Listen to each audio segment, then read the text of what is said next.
Baik, kita akan mulai acara pada pagi hari ini. Saya buka acara pagi hari ini. Assalamualaikum warahmatullahi wabarakatuh. Saya ucapkan selamat datang kepada Bapak Ibu yang telah bergabung. Saya ucapkan terima kasih atas kehadirannya. Pagi hari ini kita akan belajar terkait dengan kiat sukses menembus jurnal internasional bereputasi. Insya Allah di tengah-tengah kita telah hadir pembicara. Saya lihat ini udah bergabung, Mas Diar. Baik, untuk mengawali acara pada pagi hari ini, Bapak Ibu, pagi hari ini untuk acara hari ini ada 2 sesi. Untuk sesi pertama yaitu pukul 9.30 hingga 11.30 kita akan membahas pengenalan terkait dengan bagaimana untuk mempublikasikan jurnal. Kemudian nanti siang akan ada sesi kedua sekitar setengah 2. Kita akan membahas terkait dengan nanti akan dirincikan oleh Mas Diar lebih ke arah praktek. Jadi nanti akan dibahas secara detail bagaimana cara kita membuat abstrak, kemudian pendahuluan, metode, hingga hasil pembahasan hingga kesimpulan. Baik, saya akan membacakan susunan acara pada pagi hari ini. Ini adalah susunan acara untuk sesi pertama. Yang pertama pembukaan, kemudian pengenalan profil Axelnesia Consulting, kemudian pembacaan CV pembicara, kemudian pemaparan materi, dan dilanjutkan dengan sesi tanya jawab. Nanti juga akan ada promosi acara Axelnesia yang akan datang, kemudian kita akan tutup dengan foto bersama, dan nanti Bapak Ibu untuk link untuk sesi kedua sudah ada, sudah dibagikan, nanti tinggal bisa join. Baik, masuki acara selanjutnya. Sebelumnya berikut ini adalah tata tertib kegiatan workshop pada pagi hari ini. Yang pertama, peserta wajib menggunakan nama lengkap dan asal institusi agar mudah dikenali. Yang kedua, peserta diharapkan mematikan mic atau di kondisi mute saat narasumber menyampaikan materi. Kemudian ketiga, peserta dimohon untuk menghidupkan kamera selama workshop berlangsung. Ini kondisional Bapak Ibu, jika nanti kondisi internet tidak memungkinkan, dapat di-off-kan untuk kamera. Kemudian untuk pertanyaan, Bapak Ibu dapat menuliskan di kolom chat. Jadi pertanyaan yang sebelumnya telah masuk, telah kita himpun dan telah kita pilih. Tapi Bapak Ibu yang ingin bertanya dapat juga menuliskan pertanyaan di kolom chat. Nanti pertanyaannya akan kita bacakan. Dan nanti seandainya masih ada waktu, kita akan open mic untuk bertanya secara langsung. Kemudian yang kelima, peserta diharapkan menggunakan virtual background pada saat workshop berlangsung.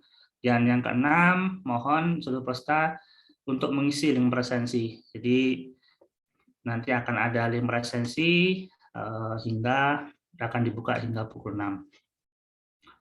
Selanjutnya, kita akan pengenalan terkait dengan Axelnesia Consulting. Axelnesia merupakan lembaga konsultan penelitian dan publikasi jurnal ilmiah, dan kami ada di 3 bidang. Yang pertama di bidang pertanian, kemudian di bidang biologi, dan bidang kesehatan. Kemudian Axelnesia memiliki 3 nilai utama. Yang pertama adalah integrity, kemudian inspiration, yang ketiga adalah collaboration. Next. Kemudian berikut, Axelnesia memiliki klien dari berbagai kalangan, baik dari mahasiswa pasca sarjana S2, S3, kemudian dari dosen, dan dari kalangan peneliti. Kemudian beberapa layanan yang dimiliki oleh Axelnesia, yang pertama kita ada layanan terkait dengan translasi, dan translasi ini termasuk translasi abstrak, kemudian ada translasi manuskrip, yang ini dikerjakan oleh konsultan sesuai dengan bidangnya. Jadi yang bidang pertanian akan dikerjakan oleh pertanian, kemudian biologi oleh biologi, dan kesehatan oleh kesehatan. Next, kami juga ada layanan terkait dengan manuskrip jurnal, yaitu berupa substansial content editing, jadi semacam review dari jurnal dan improve untuk jurnal.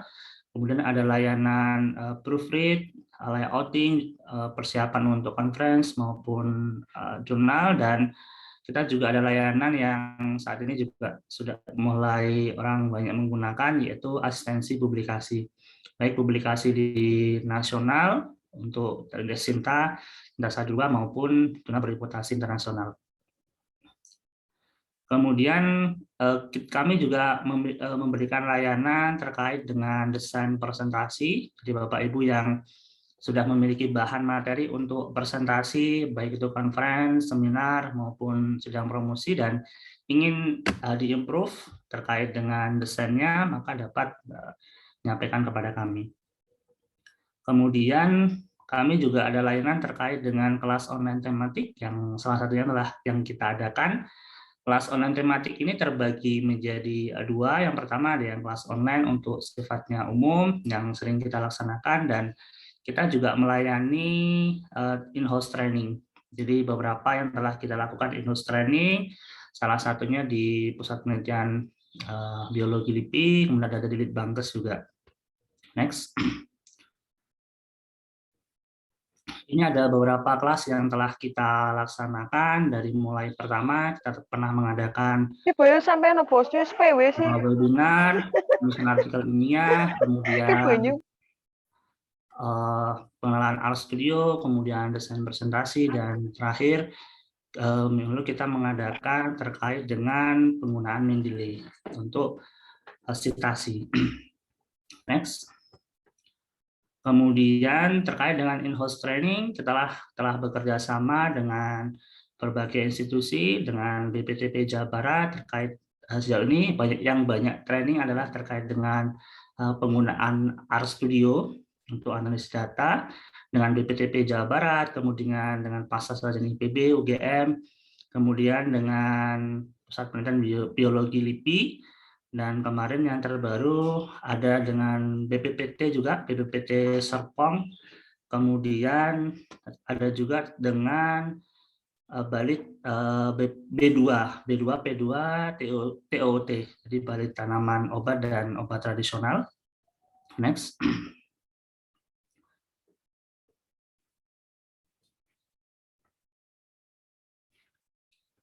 Oke, jadi Bapak Ibu yang di instansi Bapak Ibu yang tertarik untuk mengikuti mengadakan in-house training dapat menghubungi kami. Kemudian untuk teman-teman dalam di bidang pertanian maupun di bidang biologi dan mungkin bidang yang klinikal, dapat juga kita akan mengadakan kelas donasi yang berjudul The Application of STAR for Agricultural Research. Jadi ini akan membahas terkait dengan penggunaan software STAR yang free, dan software STAR ini merupakan software yang didevelop dengan basis R. Jadi dengan tampilan yang lebih compact, kemudian kita mudah dalam menggunakan. Jadi mungkin Bapak Ibu di sini ada yang sudah familiar, kita membuka kelas donasi, dan nantinya dari hasil kelas ini kita akan sumbangkan untuk orang-orang yang membutuhkan, terutama pada orang-orang yang prasejahtera yang terdampak COVID-19. Next. Kemudian untuk acara selanjutnya kita mengadakan online training RStudio untuk kelas publik batch 2. Jadi batch pertama telah kita laksanakan di bulan Juni. Ini mungkin adalah batch terakhir untuk kelas RStudio yang sifatnya umum. Jadi selanjutnya kita akan membuka batch lagi tahun depan, dan tapi kita juga masih membuka terkait dengan in-house training RStudio. Jadi kelas akan dilaksanakan nanti pada bulan pertengahan September, dan masih ada waktu Bapak Ibu berminat untuk mendaftar, dan jika mendaftar secara kolektif dalam institusi akan lebih murah. Next. Dan kami juga menawarkan Bapak Ibu jika ingin bergabung di membership Axonesia, kami dapat mengklik s.id /kemudian member Axonesia. Jadi kelebihan dari member ini adalah Bapak Ibu dapat memperoleh diskon potongan harga untuk acara berbayar Axonesia 15% setiap acara Axonesia selama 1 tahun. Jadi kalau acara ada cukup banyak akan lumayan. Kemudian next.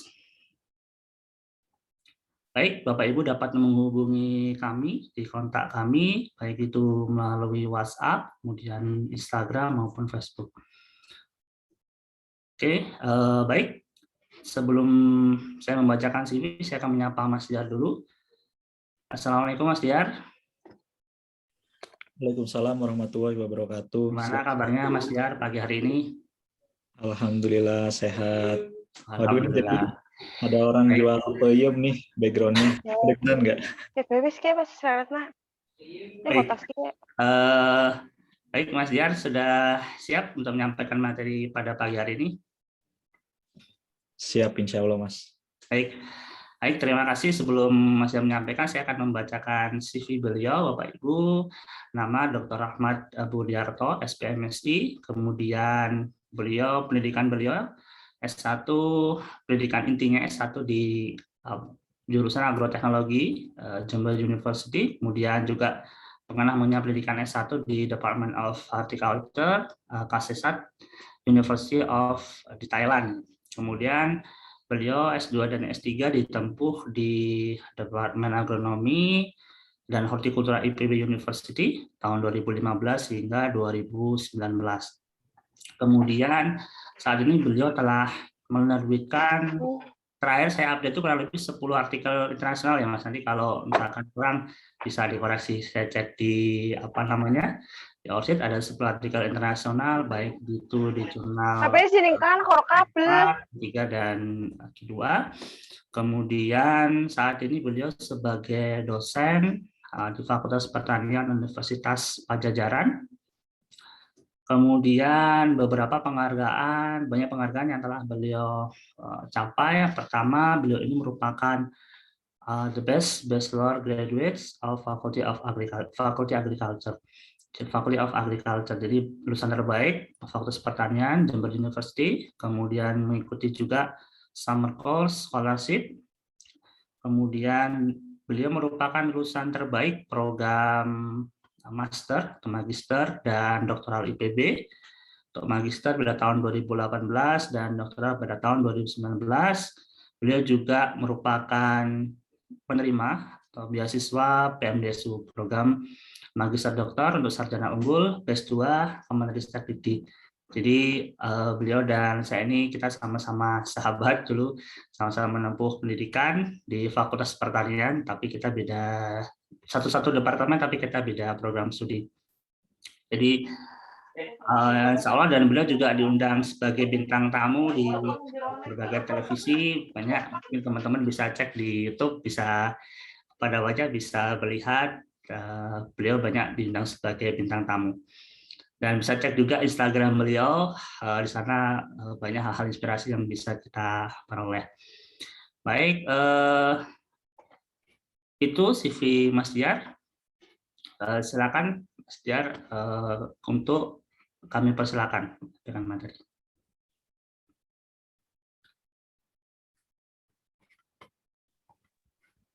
Baik, Assalamualaikum warahmatullahi wabarakatuh. Selamat pagi dan salam sejahtera, Bapak Ibu. Saya izin share screen. Sebentar. Apakah sudah terlihat, Bapak Ibu? Terlihat, Mas. Ini udah saya slideshow. Perkenalkan, saya Rahmat Budiarto, biasa dipanggil Diar. Di sini pagi ini tidak dalam rangka menggurui ya, tapi mungkin kita belajar bersama, diskusi bersama, ada sedikit banyak pengalaman yang saya belajar lebih dulu, sehari lebih dulu dari Bapak Ibu yang bisa kita jadikan bahan belajar bersama. Khususnya terkait dengan bagaimana sih menembus jurnal internasional yang bereputasi. Kebetulan saya sekarang afiliasinya di Universitas Pajajaran. Saya lihat beberapa peserta juga kolega saya dari Universitas Pajajaran. Salam kenal Bapak Ibu, saya baru bergabung di Universitas Pajajaran per Februari 2021. Ini kontak email saya, nanti mungkin ada pertanyaan, kritik, dan saran, silahkan boleh dilayangkan via email. Nah, yang pertama mungkin akan kita perlu tahu dulu outline dari diskusi kita sampai sore nanti. Untuk sesi 1, kita akan diskusi dan belajar bareng terkait dengan bagaimana sih cara mengenali jurnal bereputasi. Lalu yang kedua, bagaimana cara menghindari jurnal yang predator. Dan yang ketiga, trik menulis jurnal. Untuk sesi kedua, rencananya akan terfokus pada 3 hal. Yang pertama, membedah naskah. Yang kedua, menghindari plagiasi. Dan yang ketiga, merevisi naskah. Mudah-mudahan Bapak Ibu bisa mendapatkan banyak ilmu yang bermanfaat dari acara pagi ini.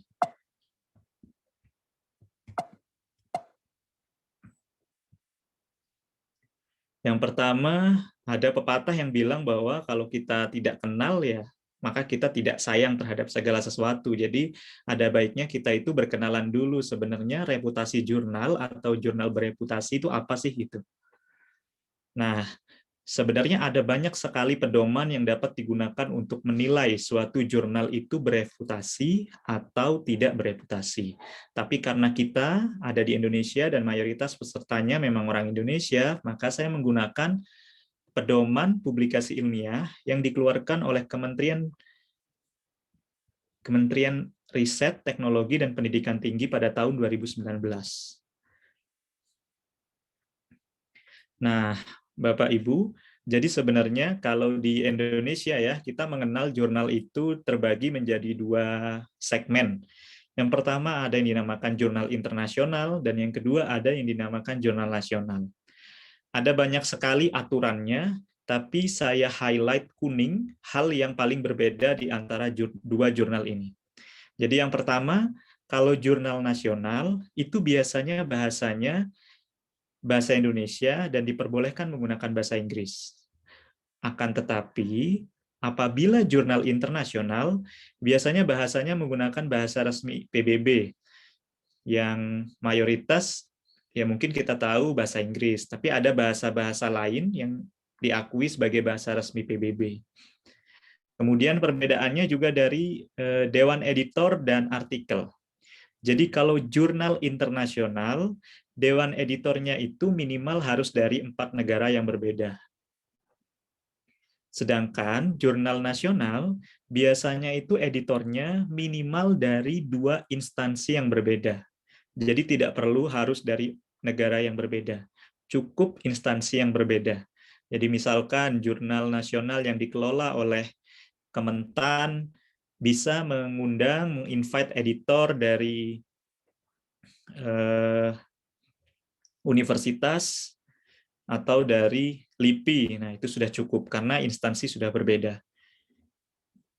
Kemudian dari segi artikel. Jadi jurnal internasional itu minimal harus memiliki artikel dari berbagai negara. Ya minimal mungkin juga 4 negara, seperti itu. Sedangkan jurnal nasional itu hanya minimal dari 2 instansi yang berbeda. Nah, jadi dari sini kita sudah bisa, harapannya kita sudah bisa memahami ya, apa sih yang dinamakan jurnal nasional dan apa yang dinamakan jurnal internasional. Tapi kita juga harus mengecek apakah ber-ISN, apakah mengikuti kaidah ilmiah dan etika keilmuan, dan apakah jurnal tersebut dikelola oleh profesional. Sepanjang semuanya itu sudah terpenuhi, maka jurnal tersebut sudah layak dikatakan baik itu sebagai jurnal internasional maupun jurnal nasional. Nah, untuk jurnal nasional sendiri Bapak Ibu, itu terbagi menjadi 2. Yang pertama namanya adalah Jurnal Nasional Terakreditasi, sedangkan yang kedua namanya Jurnal Nasional yang belum terakreditasi. Nah, akreditasi ini biasanya menentukan reputasi dari jurnal tersebut. Kalau Bapak Ibu sering mendengar istilah SINTA, jadi kalau jurnal nasional itu kan biasanya diakreditasi. Kelasnya itu ada mulai dari SINTA 1, SINTA 2, SINTA 3, sampai SINTA 6. Semakin tinggi SINTA-nya, maksud saya SINTA 1 atau SINTA 2, itu biasanya reputasinya semakin tinggi. Dan semakin rendah nilai SINTA-nya, misalnya SINTA 5 dan SINTA 6, itu biasanya reputasinya juga lebih rendah. Tapi Jurnal yang terakreditasi itu sudah lebih baik dibandingkan dengan jurnal-jurnal yang belum terakreditasi. Jurnal-jurnal yang belum terakreditasi ada beberapa sebab. Yang pertama, dan yang paling banyak kita temukan, karena memang jurnal tersebut masih baru atau masih dalam proses penelaah untuk memberikan status akreditasi. Karena seperti yang kita tahu, sekarang syaratnya biasanya agar jurnal itu terakreditasi, jurnal nasional tersebut harus memiliki afiliasi dengan perhimpunan profesi. Contoh, kalau di bidang pertanian, jurnal tersebut paling tidak berafiliasi dengan Perhimpunan Agronomi Indonesia atau PERAGI sebagai perhimpunan profesi di bidang pertanian. Nah, ini adalah segmentasi untuk jurnal nasional. Nah, Bapak Ibu, ini adalah screen capture dari laman Sinta. Jadi nanti di Sinta itu Bapak Ibu bisa mengecek apakah jurnal yang Bapak Ibu akan tuju sebagai tujuan mempublikasi itu termasuk jurnal Sinta 1 atau Sinta 6. Itu Bapak Ibu bisa cek dengan mengetikkan nama jurnal di sini atau mengetikkan ISSN dari jurnal Bapak Ibu.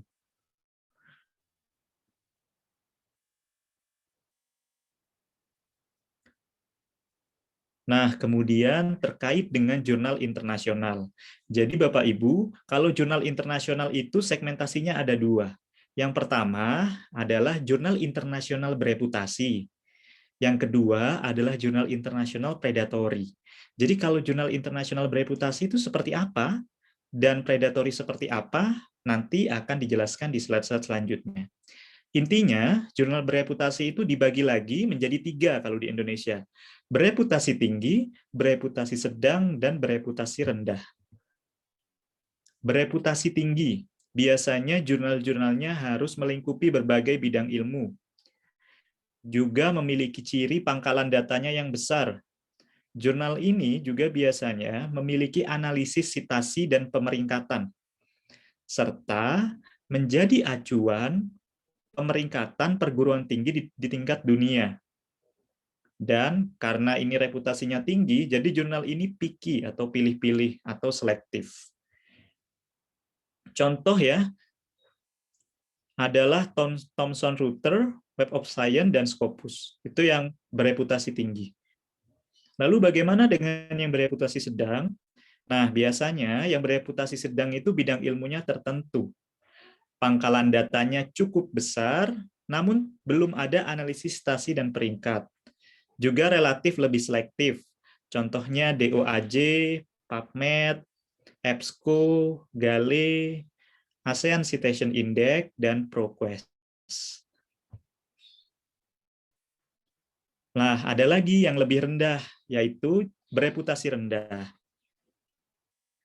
Bereputasi rendah itu sangat tidak selektif dan juga tidak ada analisis citasi dan peringkatnya.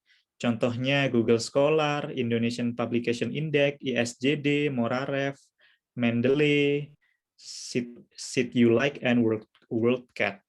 Jadi Bapak Ibu, pembagian reputasi rendah, sedang, dan tinggi ini mengacu pada pedoman Kemenristek-Dikti tahun 2019.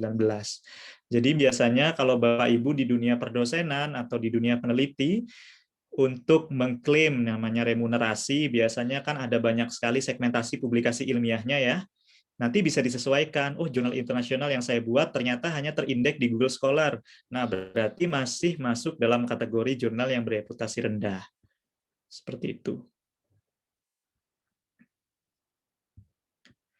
Nah, sebenarnya Bapak Ibu ada cara untuk mengecek gimana sih kita mengecek agar kita dapat jurnal yang bereputasi tinggi. Nah, di sini saya akan sharing caranya dengan menggunakan Clarivate ya atau Web of Science. Nah, jurnal dari GCR Clarivate ini lebih selektif daripada Scopus, sehingga yang terindeks di Clarivate ini itu biasanya yang kita bisa apa istilahnya bisa bilang lebih selektif dan lebih benar begitu, karena di Scopus banyak sekali ditemukan meskipun Q2 ternyata predatory seperti itu. Nah, untuk mengeceknya Bapak Ibu tinggal buka di GCR Clarivate, kemudian buka bagian filternya, kemudian untuk bagian citation index-nya Bapak Ibu, itu Bapak Ibu centang 3 saja. Tapi yang emerging source citation index ini jangan dicentang. Nah, insya Allah kalau Bapak Ibu hanya mencentang 3 ini, jurnal-jurnal yang muncul tuh jurnal-jurnal yang kuartilnya tinggi dan benar-benar bereputasi tinggi. Jadi jurnal-jurnal yang masih abu-abu tuh biasanya, meskipun terindeks Scopus, tidak akan terikut pada filter ini. Nanti setelah diklik 3 ini, baru apply. Nah, kemudian ini adalah salah satu contoh tampilan dari JCR Clarified. Karena kebetulan minat penelitian saya di bidang hortikultura, jadi salah satu jurnal yang sering saya baca dan saya gunakan sebagai panduan itu adalah Scientia Horticultura. Nah, Scientia Horticultura ini kita bisa cek Bapak Ibu di JCR Clarified. Berapa frekuensinya? Ternyata ada 12 kali penerbitan dalam setahun. Penerbitnya siapa? Penerbitnya Elsevier. Nah, kemudian juga kita bisa cek Bapak Ibu ranking jurnal ini dalam bidang yang kita geluti. Kebetulan bidang yang digeluti adalah hortikultura, kita bisa tahu bahwa jurnal ini rankingnya adalah ranking 4 dari 37, sehingga kita bisa bilang ini jurnal yang relevan untuk disebut sebagai jurnal bereputasi tinggi. Dan di sini juga sudah dilengkapi dari kuartil JIF. JIF itu Journal Impact Factor. Artinya, ini kuartil yang didasarkan pada impact factor dari jurnal tersebut. Nah, impact factor itu apa? Nanti akan saya jelaskan. Contoh Bapak Ibu yang kedua, kebetulan kemarin saya ada tulisan di Metabolites. Nah, di sini di web Metabolites itu ditampilkan. Jadi ternyata ada beberapa jurnal yang sudah bisa menampilkan IF-nya gitu. Karena IF biasanya kan tidak bisa diakses kalau kita tidak subscription. Jadi kalau kita klik di Clarified itu kita belum bisa melihat impact factor-nya kalau misalkan email institusi kita tidak berlangganan Clarified. Tapi ada beberapa jurnal yang sengaja menaruh impact factor-nya. Contoh jurnal jurnal Metabolites yang dipublikasi oleh penerbit MDPI. Ini cukup tinggi Bapak Ibu, 4,932, karena biasanya di dikti itu lebih dari 3 itu sudah tinggi kategorinya. Aduh, gini mana suaranya ya? Nah, kemudian kita belajar mengenal apa sih sebenarnya apa sih. Jadi kalau di Indonesia itu kita biasanya kalau bikin tugas atau sedang mencari pustaka, kita kenal yang namanya Elsevier. Elsevier itu apa sih sebenarnya? Jadi sebenarnya Bapak Ibu, Elsevier itu adalah nama dari penerbit yang ada di tingkat luar negeri ya. Sedangkan yang di tingkat Indonesia itu banyak. Ini saya mencontohkan salah satunya misalkan LIPI. Tapi ada juga penerbit yang biasanya terinduk pada universitas-universitas. Contohnya penerbit IPB, penerbit UNPAD, itu banyak sekali. Nah, itu namanya penerbit Bapak Ibu. Yang kedua, kita belajar, kita kadang tahu namanya Science Direct, atau ISDD, atau IP. Itu sebenarnya nama apa sih? Nah, itu adalah nama database. Jadi Science Direct itu adalah nama database sebenarnya Bapak Ibu. Kalau di tingkat asing, kalau di tingkat internasional. Kalau di tingkat lokal, namanya itu bervariasi. Ada yang namanya ISJD, ada yang namanya IP. Nah, kemudian ada juga, kalau kita kenal, biasanya dosen dan peneliti itu kenal yang namanya Arjuna. Arjuna itu apa sih? Nah, Arjuna itu adalah satu sistem untuk menyeleksi jurnal. Atau kalau di penerbit Elsevier itu mereka punya namanya CSET. Ini sebenarnya hanya pemadanan istilah saja Bapak Ibu, biar Bapak Ibu tidak terlalu bingung nantinya. Nah, di jurnal yang bagus, di Elsevier contohnya, di penerbit Elsevier, mereka punya yang namanya analisis citasi, mereka punya yang namanya fitur untuk pemeringkat jurnal dan analisis riset. Kalau di Elsevier ya mungkin ada yang namanya Scopus, Scimago, Cival. Nah, maka dari itu kalau Bapak Ibu melihat kuartil jurnal Q1, Q2, Q3 biasanya dilihatnya di Scimago. Nah, di Indonesia kita juga punya loh produk serupa, tapi itu sudah terintegrasi dan lebih baik gitu. Namanya adalah Sinta. Sinta Ristek Dikti begitu. Nah, ini hanya cocokologi dari padanan-padanan yang biasanya kita sering baca begitu.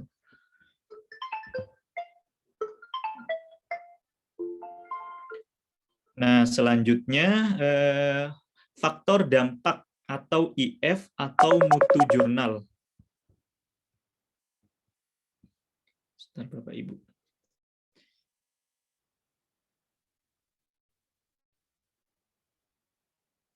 Nah, faktor dampak IF atau mutu jurnal itu sebenarnya apa sih gitu?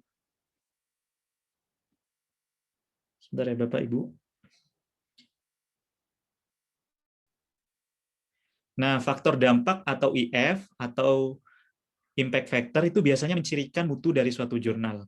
Biasanya kita itu pengen tahu berapa sih IF-nya dari jurnal tersebut gitu. Nah, sebenarnya kita bisa saja menghitung apabila kita tahu input-input hitungan yang akan kita perlukan. Tapi biasanya input hitungan ini kan tidak dipublikasikan sehingga kita hanya bisa melihat IF-nya itu sebagai produk akhir. Tapi ada rumusnya.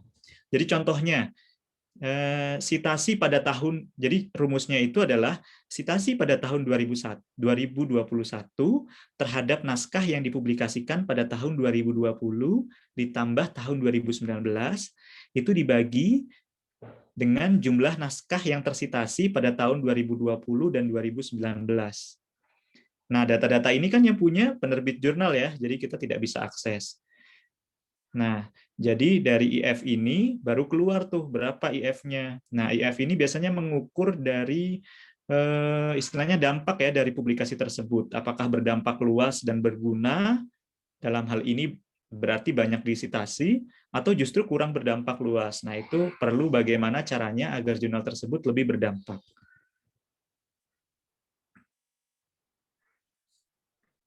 Nah, kemudian biasanya kita juga mengenal kalau kita buka di Google Scholar, itu misalkan kita ketik nama kita ya Bapak Ibu, itu kita biasanya dapat info-info seperti citation, H-index, atau I10 index gitu kan. Nah, jadi kita bertanya-tanya sebenarnya H-index itu apa sih? Atau I10 index itu apa sih gitu. Nah, Bapak Ibu, jadi H-index itu sebenarnya adalah jumlah naskah yang disitasi oleh jurnal lain. Contohnya, ketika kita punya H-index 4, ini bukan berarti kita hanya punya naskahnya 4 gitu. Bisa jadi naskahnya itu ada 10, akan tetapi pada setiap naskahnya yang disitasi oleh minimal 4 orang, itu hanya jumlahnya 4.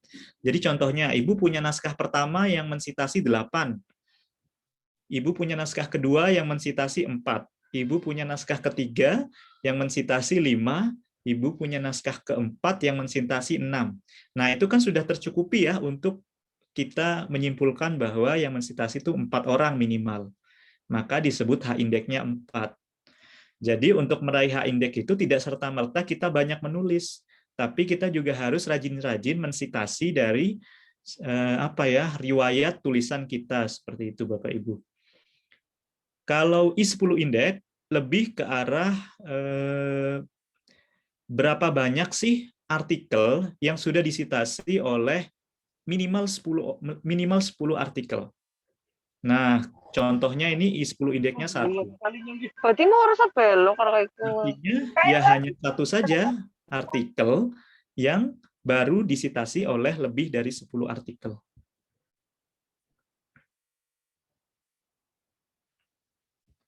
Nah, yang kedua, kita mungkin akan belajar bagaimana ya cara kita mengenali jurnal itu predatory atau tidak. Nah, Bapak Ibu, jurnal predator itu tidak serta-merta harus di Q4. Saya juga temukan ya jurnal predator yang sebelumnya nangkringnya di Q2. Padahal biasanya Q2 itu termasuk yang bagus istilahnya ya. Nah, bagaimana sih sebenarnya cara ngeceknya? Yang pertama ya, selain kita sadar bahwa di Scopus itu meskipun Q2, Q3, Q4, dia itu punya potensi predatory. Yang kedua, kita juga harus bisa mengecek apakah dia itu discontinue dari Scopus atau Skimago JR. Nah, selanjutnya, kita juga bisa ngecek kalau misalkan dia tiba-tiba punya banyak terbitan dan spesial isu. Nah, yang paling mencirikan lagi adalah ketika dia seperti hanya mengutamakan untuk menggali keuntungan dari penulisnya. Jadi hanya profit oriented dan mengabaikan proses review yang harusnya ada gitu. Saya berikan contoh ya Bapak Ibu. Nah, contohnya ini. Saya punya dua jurnal yang ketika saya cari. Yang pertama, ini jurnal yang bagus ya, yang tidak abal-abal, yang tidak predatory, agronomi. Ini pada saat itu masih Q2 Bapak Ibu, sebelum dia naik ke kuartil 1. Nah, posisinya si systematic review informasi ini juga Q2 posisinya. Nah, tapi biasanya kan kalau saya dulu itu mengeceknya pertama kali di Simago JR. Padahal Simago JR itu biasanya kurang, kalau update, dia update-nya itu Scopus dulu gitu. Jadi di Scopus update baru kemudian Simago JR-nya baru diupdate gitu. Jadi agak relatif lebih lambat dibandingkan Scopus. Nah, tiba-tiba pada tahun 2021 sepertinya setelah Lebaran ya, berubah statusnya. Dia coverage-nya discontinue di Scopus. Padahal awal tahun dia masih terafiliasi dengan Scopus dan itu masih Q2 rankingnya di Simago JR. Nah, ini kan kita perlu hati-hati ya di jurnal-jurnal tersebut. Kita juga bisa ngecek sebenarnya ketika kita punya kecurigaan. Nah, akhirnya ketika di Scopus sudah di-discontinue, beberapa saat kemudian Simago-nya juga ikut mengupdate menjadi discontinue. Padahal sebelumnya dia itu kategorinya Q2 Bapak Ibu. Systematic review informasi ini. Nah, sebenarnya kita bisa cek Bapak Ibu, apa sih yang kelihatan gitu. Ini kalau kita lihat ya dokumen yang dipublikasikan, kita bisa lihat bahwa sebenarnya ada lonjakan yang sangat tidak masuk akal Bapak Ibu. Dari misalkan 2010 naskahnya itu hanya di kisaran puluhan ya, 20, 10 begitu.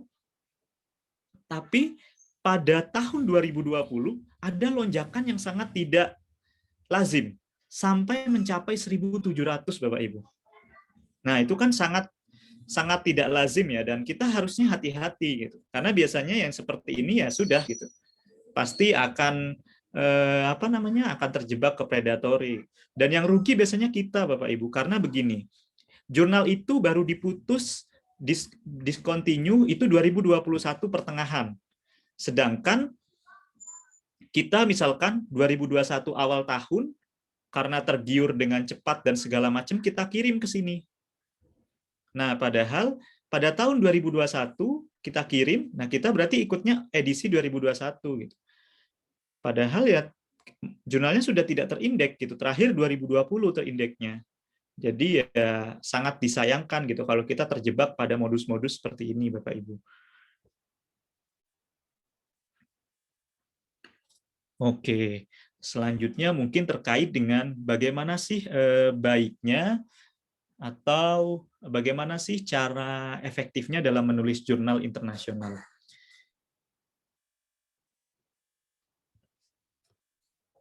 Nah, sebelumnya mungkin ini dijadikan informasi excuse juga bukan ya, tapi untuk meningkatkan mood kita dalam menulis. Jadi Bapak Ibu, ya kita itu nggak bisa dibandingkan dengan negara-negara tetangga ataupun negara di Eropa dan Amerika dalam menulis jurnal gitu. Karena yang pertama, we have different mother language. Jadi kita punya perbedaan bahasa ibu, sedangkan jurnal kebanyakan bahasa ibu yang dipakai, bahasa internasional itu bahasa asing Inggris ya. Jadi dari segi bahasa kita kalah start istilahnya. Kemudian yang kedua, kita juga kalah start dari segi waktu gitu Bapak Ibu. Jadi Bapak Ibu di US dan di England itu budaya nulis yang terindeks itu udah dimulai dari tahun 1900 gitu. Sedangkan di kita itu masih baru-baru aja tuh.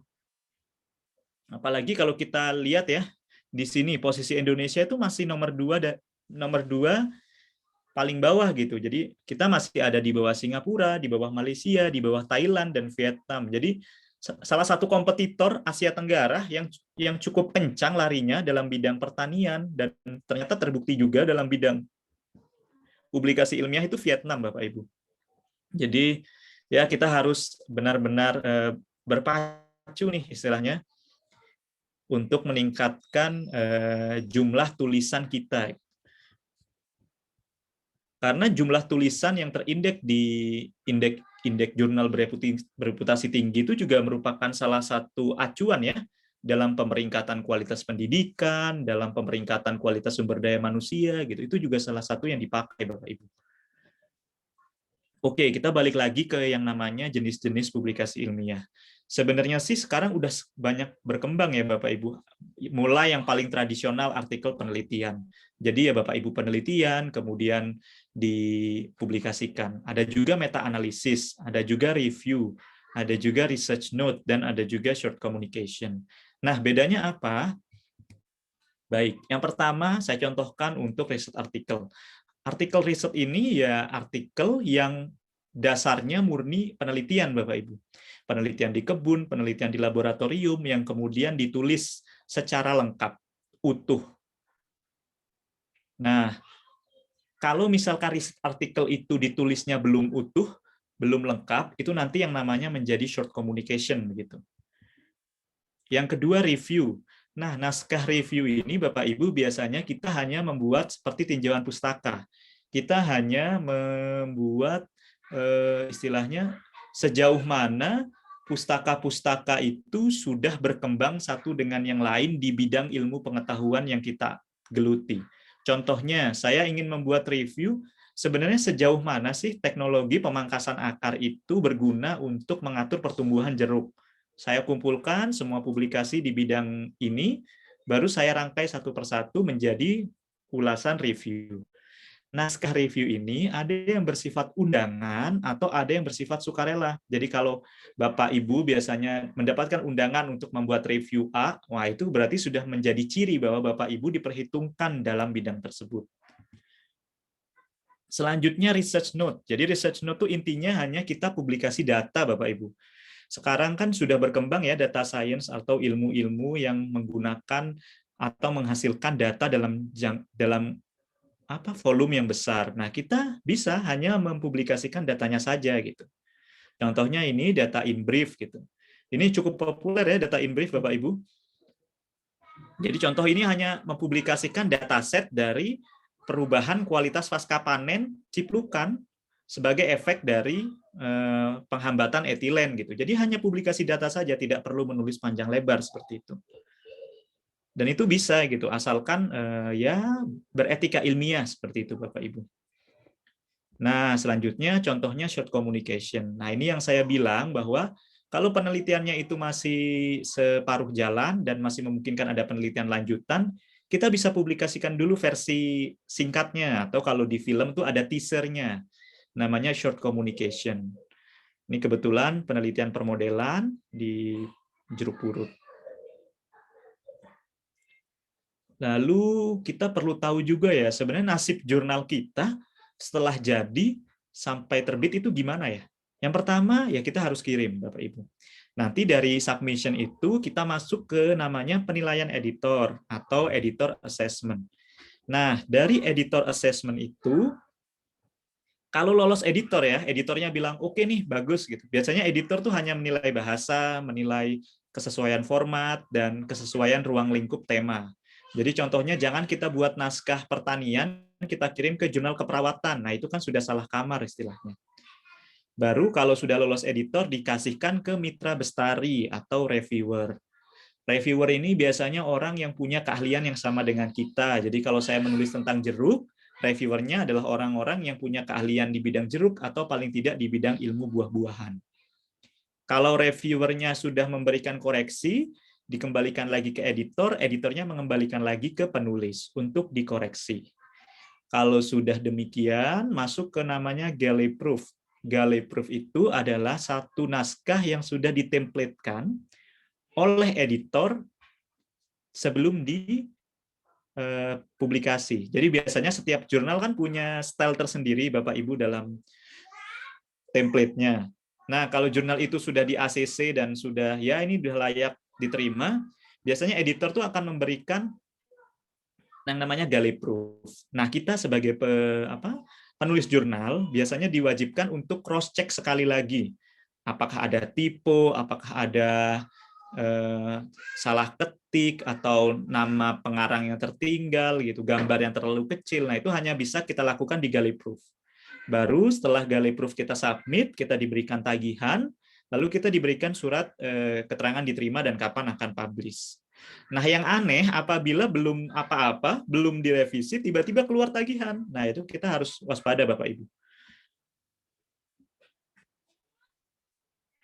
Nah, tahapan menulis jurnal mungkin nanti akan banyak dibahas lagi ketika di bab sesi kedua ya, yang bedah publikasi. Ini saya berikan poin-poinnya saja. Kalau saya pribadi adalah tipe penulis yang memulai dari metode. Kenapa metode? Karena menurut saya metode itu hal yang paling pasti untuk ditulis. Jadi Bapak Ibu kalau sudah mau menulis jurnal, pasti kan sudah running nih penelitiannya. Dan ketika sudah running penelitian, pasti Bapak Ibu sudah tahu metodenya itu seperti apa. Jadi menulis metode itu bisa dimulai ketika Bapak Ibu sedang dalam tahap penelitian gitu. Jadi tidak perlu menunggu datanya. Nah, nulisnya itu harus jelas Bapak Ibu. Kalau ada merek juga harus ditulis mereknya.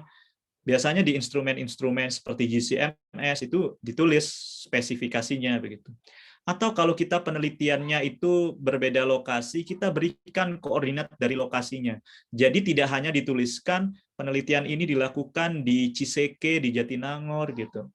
Kan orang luar juga belum tentu tahu Ciseke, Jatinangor itu di mana gitu. Tapi ketika sudah ada koordinat, mereka reviewer itu bisa bisa mengidentifikasi sendiri di mana lokasinya, seperti itu Bapak Ibu. Nah, metodenya itu intinya harus ditulis jelas, yang pertama, dan yang kedua dapat diulang. Jadi istilahnya kalau Bapak Ibu nulis, kemudian Bapak Ibu baca, berikan ke teman, ke kolega, koleganya itu bisa ngerti, oh cara ngulang penelitiannya itu seperti ini. Nah, itu baru dikatakan metode yang bagus. Yang kedua, kita bisa nulis datanya. Jadi data kita ambil dari lapangan, dari lab, kemudian biasanya pasti analisis. Setelah analisis, kita interpretasi. Oh, jadi beda nyata nih. Oh, tidak beda nyata.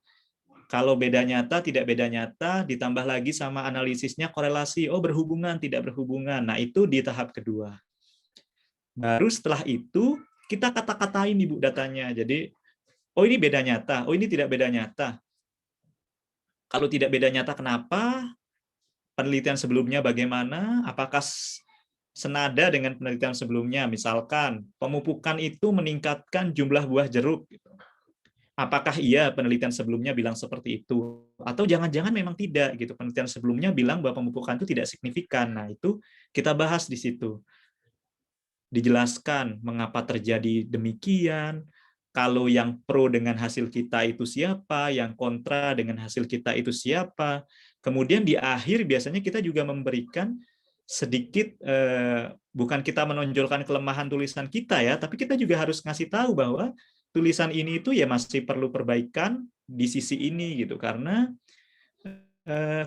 keterbatasan ruang lingkup yang dikaji. Jadi juga ditampilkan nanti kekurangannya, sehingga Bapak Ibu bisa memberikan saran. Oh, untuk penelitian selanjutnya diharapkan itu kayak gini loh. Gitu biasanya. Nah, selanjutnya baru tuh bikin kesimpulan. Ya, intinya kesimpulan itu harus benar-benar senada dengan judul dan tujuan Bapak Ibu. Jadi jangan sampai judul, tujuan, dan kesimpulan itu larinya berbeda arah. Jadi ketiga hal itu harus senada. Tujuan yang ada di abstrak dan yang ada di tujuan latar belakang itu juga harus senada Bapak Ibu. Baru setelah membuat itu semua, kita perbaiki latar belakang kita. Biasanya latar belakang itu sudah jadi di awal ya kalau di proposal, tapi karena saya tipe yang membuat latar belakangnya itu terakhir untuk finalisasi, nah jadi kita bisa tambah-tambah lagi nih, oh hasil kita kan ternyata ke arah yang berlainan, nah kita tambahin latar belakang dari arah yang berlawanan gitu. Jadi latar belakang itu masih bisa direkayasa hingga tulisannya itu jadi dulu. Baru kita menentukan judul yang paling seksi dan yang paling pas, yang paling menarik. Jadi judul itu tidak hanya terbatas misalkan pengaruh pemupukan terhadap jumlah buah atau pengaruh jarak tanam terhadap jumlah daun. Jadi tidak hanya pengaruh bla bla bla terhadap bla bla bla Bapak Ibu. Jadi Bapak Ibu bisa berkreasi. Bahkan Bapak Ibu bisa gunakan hasil dari penelitiannya. Contohnya, misalkan Bapak Ibu melakukan penelitian adanya korelasi dari berat badan terhadap konsentrasi belajar. Nah, Bapak Ibu bisa langsung aja menuliskan judulnya itu hubungan atau analisis korelasi berat badan terhadap konsentrasi belajar mahasiswa selama masa pandemi. Tidak perlu ditulis pengaruh penambahan berat badan begitu terhadap gitu. Jadi tidak perlu saklek hanya pengaruh dan terhadap. Baru kemudian di bagian daftar pustaka. Jadi Bapak Ibu harus benar-benar selektif ya dalam memilih daftar pustaka. Banyak jurnal-jurnal yang bereputasi tinggi itu cerewet. Dia nggak mau kalau pustakanya itu 10 tahun lewat dari 10 tahun terakhir. Atau dia nggak mau kalau publikasi daftar pustakanya itu banyak dari publikasi nasional. Jadi ada juga Bapak Ibu, saya punya pengalaman menulis jurnal Scopus Q3, dia itu nggak mau kalau publikasinya tidak dari jurnal. Dari buku dia nggak mau. Terus dia juga nggak mau kalau yang nggak punya doi. Gitu. Jadi harus punya doi. Jadi ya kita kembali lagi, kita harus selektif begitu dalam memilih pustakanya. Begitu.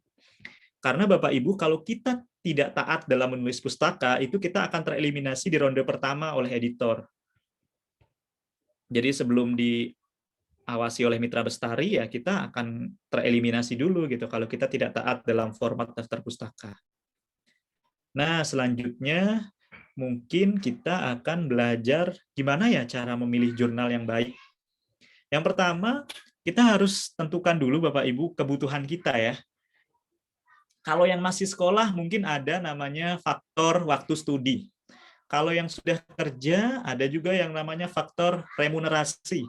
Atau kalau yang sedikit idealis ada juga ide untuk ranking gitu. Jadi kita tentukan, oh kita maunya jurnal itu yang kira-kira karena kita ngejar remun atau kita ngejar waktu studi, ya paling nggak 6 bulan lah gitu. Nah nanti kita bisa cek, gimana sih cara ngecek jurnal-jurnal yang 6 bulan gitu. Selanjutnya kita periksa dulu Bapak Ibu di Sinta yang sistemnya Indonesia ya. Oh, kalau misalkan ini jurnal internasional berarti nggak ada nih di Sinta. Ya udah kita bergerak ke arah Simago dan Scopus.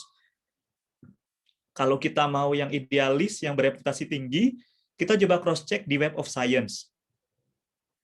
Nah, kalau sudah tuh kita cek atau kita belum ada banyak gambaran, gimana ya caranya biar banyak pilihan? Nah, kita kan punya kolega ya Bapak Ibu di lingkungan Civitas Akademika yang sebidang ilmu. Kita bisa cek Bapak Ibu. Jadi misalkan kolega saya kebetulan, ya contohnya Miftahul Rizky kolega saya. Nah, kita bisa cek di Google Scholar-nya Bapak Ibu. Rizky itu publikasinya di mana aja sih? Nah, setelah kita cek, kita list, Rizky itu publikasinya di Sabrau, Rizky publikasinya di Biodiversitas, publikasinya di Jurnal Kementan misalkan. Kita bisa list tersebut, dan kita bisa gunakan list tersebut untuk menentukan jurnal kita. Gitu. Nah, setelah kita punya list-listnya, kita bisa kepoin scope. Scope itu ruang lingkup, bidang-bidang yang dia tampung. Yang kedua, genesis. Nanti saya jelaskan. Yang ketiga harga, dan yang keempat adalah acceptance rate. Jadi biasanya jurnal itu kalau bereputasi tinggi, acceptance rate-nya sangat rendah. 12%, 20%, begitu Bapak Ibu. Nah ini saya berikan contoh di Hindawi. Hindawi nama penerbit ya Bapak Ibu, nama jurnalnya adalah International Journal of Agronomy. Karena kebetulan yang di bidang pertanian itu yang lumayan bagus ini, International Journal of Agronomy.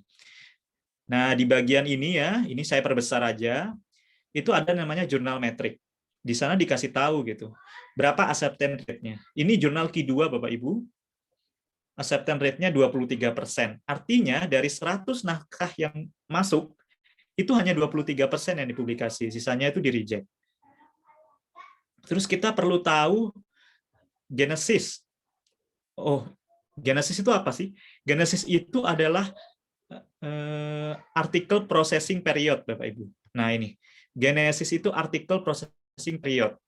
Kita bisa cek di jurnal-jurnal yang sudah terbit. Misalkan kita punya publikasi kita tahu Rizky publikasi di Jurnal Biodiversitas. Nah, kita cek tuh kapan dia receive, kapan dia accepted, kapan dia publish. Nah, urutan ini disebut dengan Genesis Jurnal, atau dalam bahasa internasional biasanya disebut dengan Article Processing Period.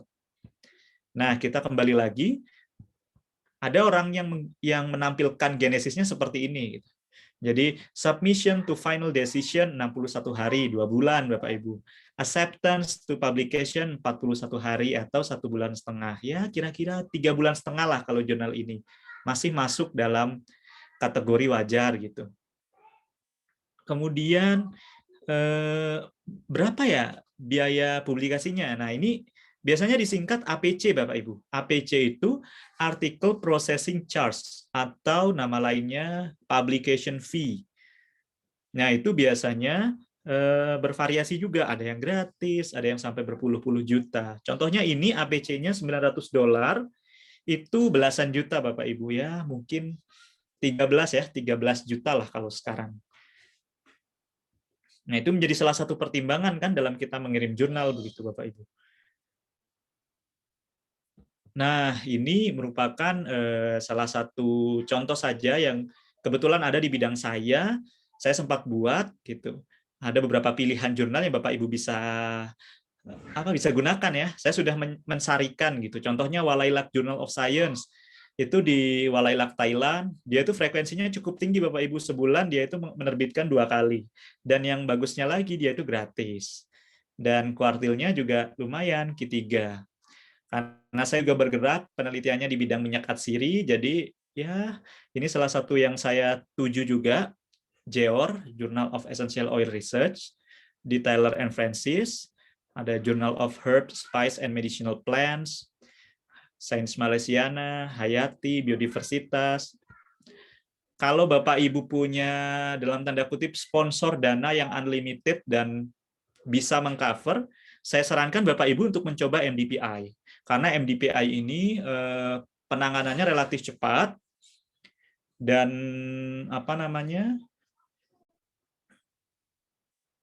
komunikatif juga, sehingga kita bisa tahu nasib jurnal kita itu seperti apa setiap waktunya. Dan editornya juga bisa diajak komunikasi begitu. Dalam arti ketika kita ada pertanyaan itu tidak serta-merta diputus satu pihak begitu.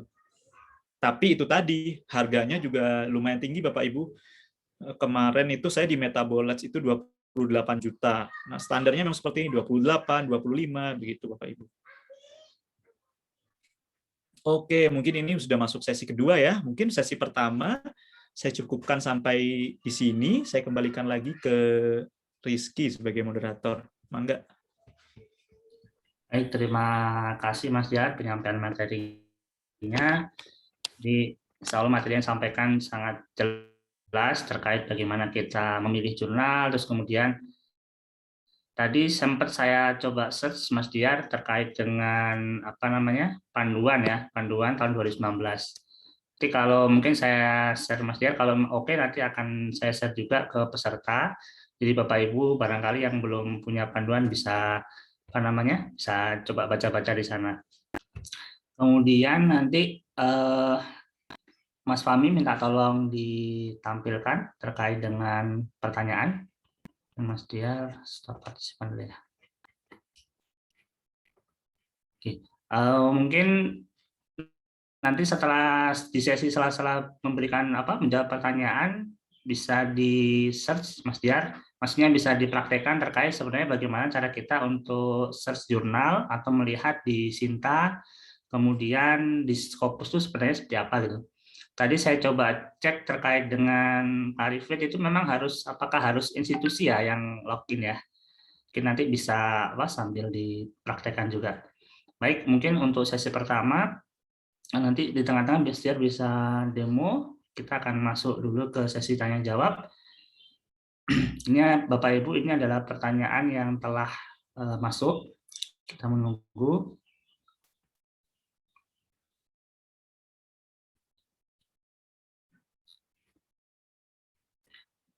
Saya ingatkan Bapak Ibu, bagi Bapak Ibu yang ingin bertanya dapat menuliskan di kolom chat. Jadi silakan apapun pertanyaannya Bapak Ibu bisa disampaikan ke Mas Diar. Insya Allah waktu kita cukup longgar. Biasanya kalau kita ngadain acara kan pembicara kita bisa lebih di sini bisa lebih leluasa, dan Bapak Ibu harapannya setelah mengikuti workshop ini dapat betul-betul siap untuk mempublikasikan jurnalnya. Baik, saya akan membacakan mungkin bisa 3 pertanyaan dahulu Mas Diar. Yang pertama, bagaimana trik memilih jurnal bereputasi yang sesuai dengan dan prosesnya cepat? Jadi poinnya ini cepat nih. Kemudian yang kedua, bagaimana cara membedakan jurnal predator dan bukan? Tadi mungkin sudah terjawab, nanti bisa langsung dipraktekkan. Kemudian yang ketiga, apakah proofreading untuk publikasi di jurnal ilmiah internasional harus menggunakan lembaga bersertifikat? Nah, ini jadi isu kadang-kadang, cukup menarik pertanyaannya. Kemudian atau boleh dibaca saja oleh sejawat atau pembimbing. Jadi apakah bisa ini semacam rekomendasi review dari teman yang mungkin memiliki publikasi bagus. Kemudian mungkin saya lanjutkan aja Mas Jar, yang keempat, bagaimana teknis menyusun kata atau kalimat yang efektif pada abstrak agar sesuai dengan batas kata yang ditentukan pada jurnal internasional. Mungkin biasanya kan ada batasan ya, ada 200, ada yang mungkin bisa 250. Kemudian yang kelima, bagaimana menentukan kualitas research yang bisa disubmit ke jurnal Q1 dan Q2. Kemudian alasan apa saja yang membuat suatu jurnal ditolak. Jadi kelima ini mungkin nanti ini bisa masuk juga ke sesi kedua, bahwa sebenarnya riset seperti apa yang yang itu ketika sebenarnya kita riset ya. Sebenarnya bagaimana tahapan kita ketika kita melakukan sebuah riset itu, sehingga riset kita nantinya bisa dipublikasikan di jurnal bereputasi, terutama Q2 dan Q1. Mungkin nanti bisa elaborasi seperti itu juga yang poin kelima Mas Jar. Jadi kadang-kadang kita udah punya hasil riset, tapi sebenarnya bisa atau tidak. Dan ketika kadang-kadang biasanya sudah mencoba berkali-kali gagal, akhirnya kan menyerah terus, frustasi lah, ini kok ditolak terus. Jadi mungkin bisa dibagi bagaimana. Silakan Mas Jar. Baik. Yang pertama, bagaimana ya trik memilih jurnal bereputasi yang sesuai dan prosesnya cepat? Ya seperti yang saya jelaskan tadi gitu. Reputasinya ingin yang seperti apa Bapak Ibu? Bereputasi tinggi, bereputasi rendah, atau bereputasi sedang? Tadi sudah dijelaskan. Nah, oke, kita anggap saja bereputasi tinggi ya Bapak Ibu. Kalau bereputasi tinggi, mungkin saya akan demokan yang Clarifiat ya. Saya izin share screen. Silakan, bisa di stop dulu.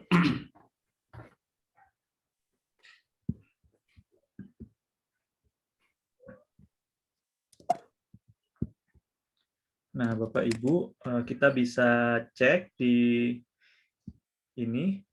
Oke. Clarifiat aja ya. Kita ketik aja. Atau kalau Bapak Ibu ngetiknya sederhananya gini, Web of Science. Nah, nanti dapat nih kan Web of Science, Master of Journalist. Bentar, masih loading Bapak Ibu. Nah, di sini kita bisa ini filternya, kita bisa hidupkan filternya ya. Kita bisa pakai filter apa ya, kategori atau open access atau nah ini. Filter tuh kan banyak Bapak Ibu, ada coverage, Web of Science coverage. Ada juga berdasarkan keilmuannya. Ada juga berdasarkan region, bahasa, frekuensi, dan banyak hal. Kalau yang paling mudah untuk mengidentifikasi jurnalnya bereputasi tinggi atau tidak, kita klik aja semuanya, kecuali yang emerging source citation index. Nah, kalau 3 ini sudah diklik, biasanya jurnal-jurnal yang tersisa, itu biasanya sudah bisa dikatakan bereputasi tinggi, Bapak Ibu. Karena Clarifiat ini biasanya kan lebih selektif daripada Scopus. Gitu. Jadi kita sudah pakai saringan yang paling halus istilahnya. Tinggal mungkin ini ditambah dengan keilmuan kita. Oh, misalkan kita ingin agriculture, biology, and environmental science. Nah, kita bisa ketik aja agriculture.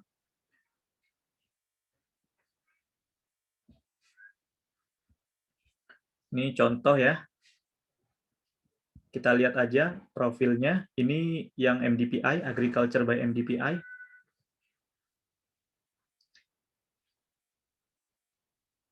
Sebentar.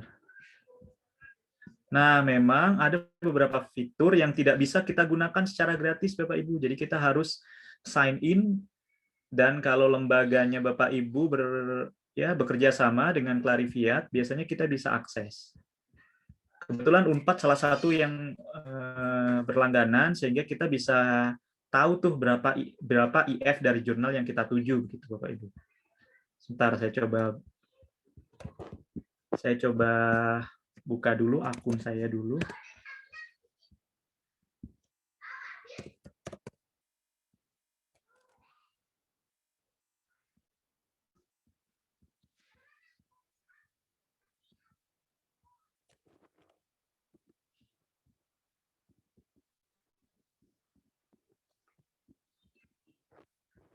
Biasanya kita bisa buka, sebentar Bapak Ibu. Nah, kalau sampai bisa buka ke IF-nya yang berlangganan, itu kita bisa tahu lebih banyak karena lebih banyak fitur yang dibuka. Yang paling penting adalah IF, karena dari IF kita tahu berapa sebenarnya mutu dari jurnal tersebut, faktor dampak. Contohnya kita pengen nyari tahu IF-nya metabolites gitu ya. Kita tinggal klik aja metabolites. Nah, klik metabolites. Nah, setelah diklik, Bapak Ibu masih loading ini internetnya.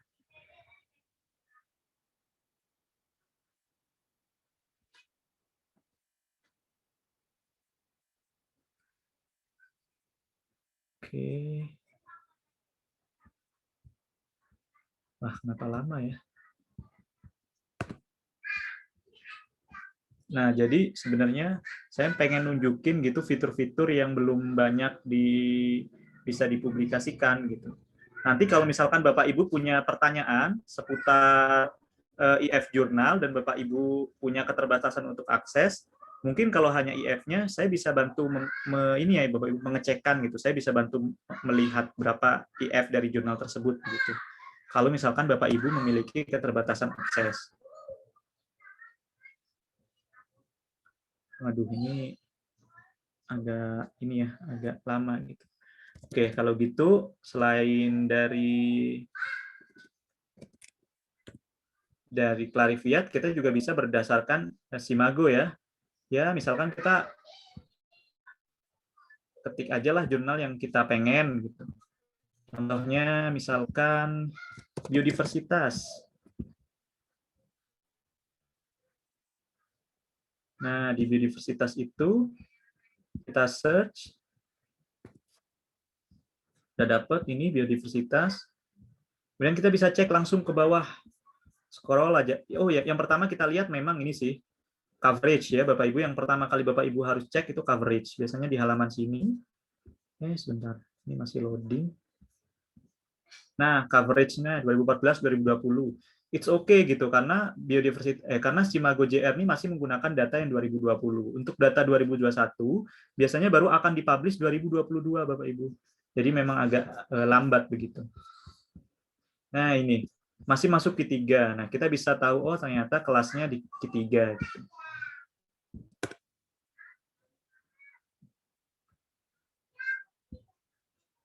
Nah, ini kita udah mulai loading.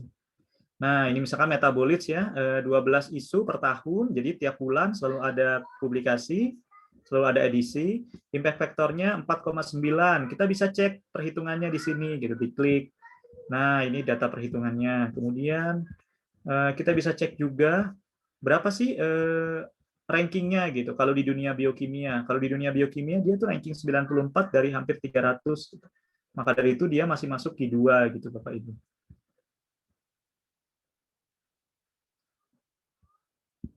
Oke. Mungkin untuk pertanyaan jurnal yang bereputasi sudah terjawab ya, Rizky? Atau bagaimana? Pertanyaan kedua? Oke, makasih Mas Yat. Bisa membantu lagi Mas Fahmi.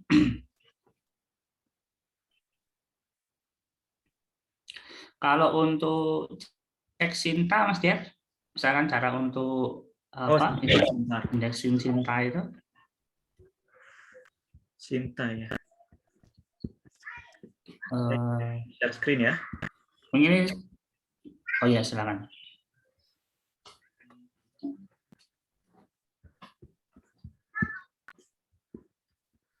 Sudah terlihat ya, kita ketik aja Sinta Ristek Brin sekarang namanya, bukan Ristek Dikti ya. Nah, di sini Bapak Ibu, sebenarnya di Sinta itu kita juga bisa ngepoin kolega-kolega kita gitu. Publikasinya apa saja gitu. Kita juga bisa kepo ranking kita di universitas. Ranking berapa ya kita itu ininya, apa namanya? Berdasarkan capaian Scopus dan Sinta-sintanya gitu. Kalau untuk kita kepoin jurnal, kita biasanya di source jurnal ini Bapak Ibu.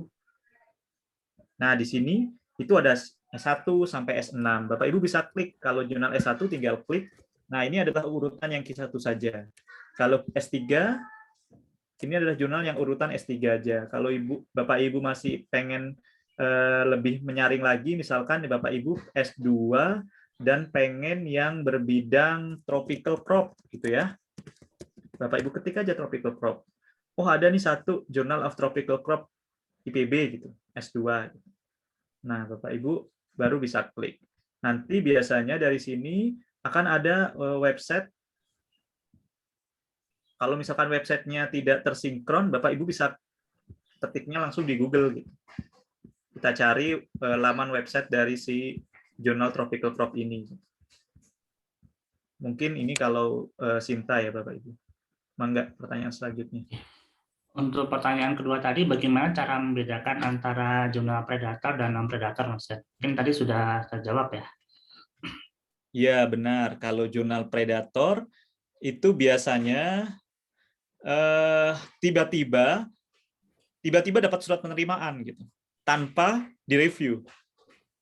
Itu ciri yang paling pertama.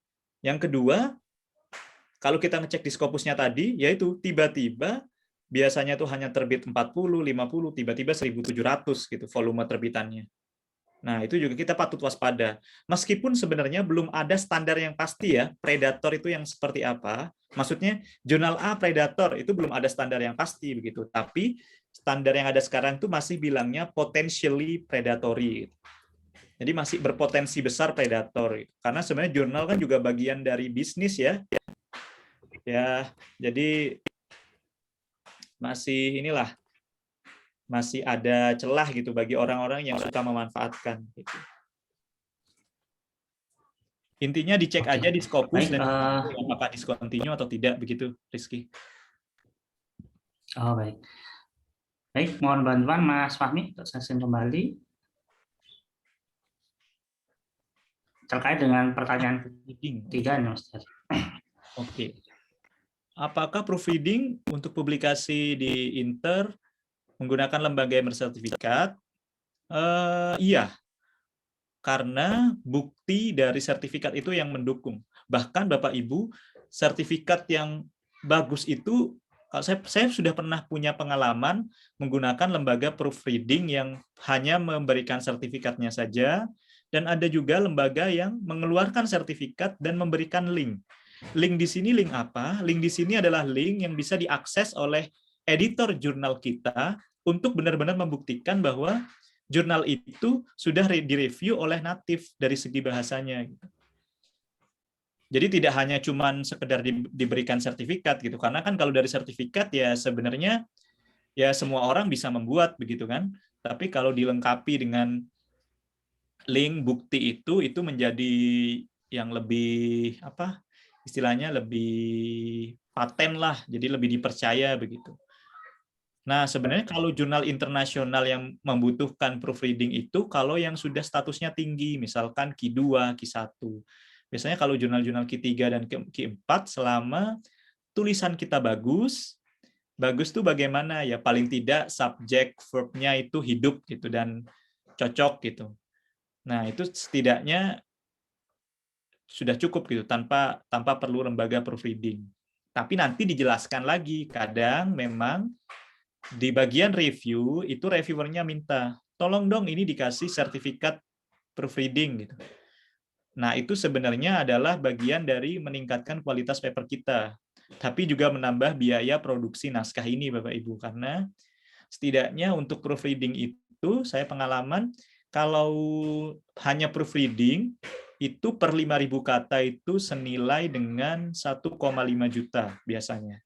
Itu kalau di lembaga nasional ya, di lembaga kita. Kalau kita pakai lembaga yang seperti Editage atau lembaga-lembaga luar negeri itu satuannya dolar itu lebih mahal lagi. Ataukah boleh dibaca saja oleh sejawat dan pembimbing? Ya ini memang harus ya, keharusan kalau pembimbing. Kalau status kita mahasiswa, keharusan naskah itu harus dibaca dulu oleh pembimbing. Kalau sejawat, ya boleh saja untuk meningkatkan kualitas seperti itu. Tapi kalau misalkan dari pihak editornya membutuhkan proofreading, ya kita nggak boleh ngeles dengan hanya dikasih ke pembimbing dan sejawat. Kita harus sediakan sertifikatnya, begitu Bapak Ibu. Apakah sudah menjawab? Ya. Oke. Apakah kira-kira ada rekomendasi lembaga, Mas? Biasanya kalau di Indonesia itu apa? Mungkin bisa 3 contoh ya. Ini bukan maksud promosi, Bapak Ibu. Barangkali untuk referensi. Kemudian kalau internasional itu apa gitu? Yang mungkin Mas ya kira-kira pernah lakukan. Kalau yang kadang saya pernah nemui kalau internasional kan ada Enago, itu memang harganya fantastis. Luar Iya biasa. benar. Jadi ya contohnya itu ya, kalau di internasional ada Enago, kalau di nasional, kalau dulu saya pertama kali menggunakan lembaga bahasa yang seperti les-lesan bahasa Inggris itu di Bogor. Jadi Oh, yang ternyata semacam ini ya. Cuma kadang-kadang itu suka ini kadang nggak nyambung gitu. Karena mungkin iya, mereka jadi nggak memahami konteksnya. sebenarnya sekarang dengan adanya fitur seperti Grammarly, ya Bapak Ibu, bukan saya ini agen promosinya Grammarly, tapi fitur-fitur seperti Grammarly itu sudah membantu kita untuk mengatasi minor typing gitu. Tapi tidak berarti semua yang dikoreksi Grammarly kita harus turutin gitu. Jadi ya kita masih pilih-pilih lah, begitu Bapak Ibu. Oke, makasih. Bagaimana teknis menyusun kata atau kalimat yang efektif. Nah, ini nomor 4 mungkin saya berikan sekilas karena nanti menjadi bagian di sesi kedua ya.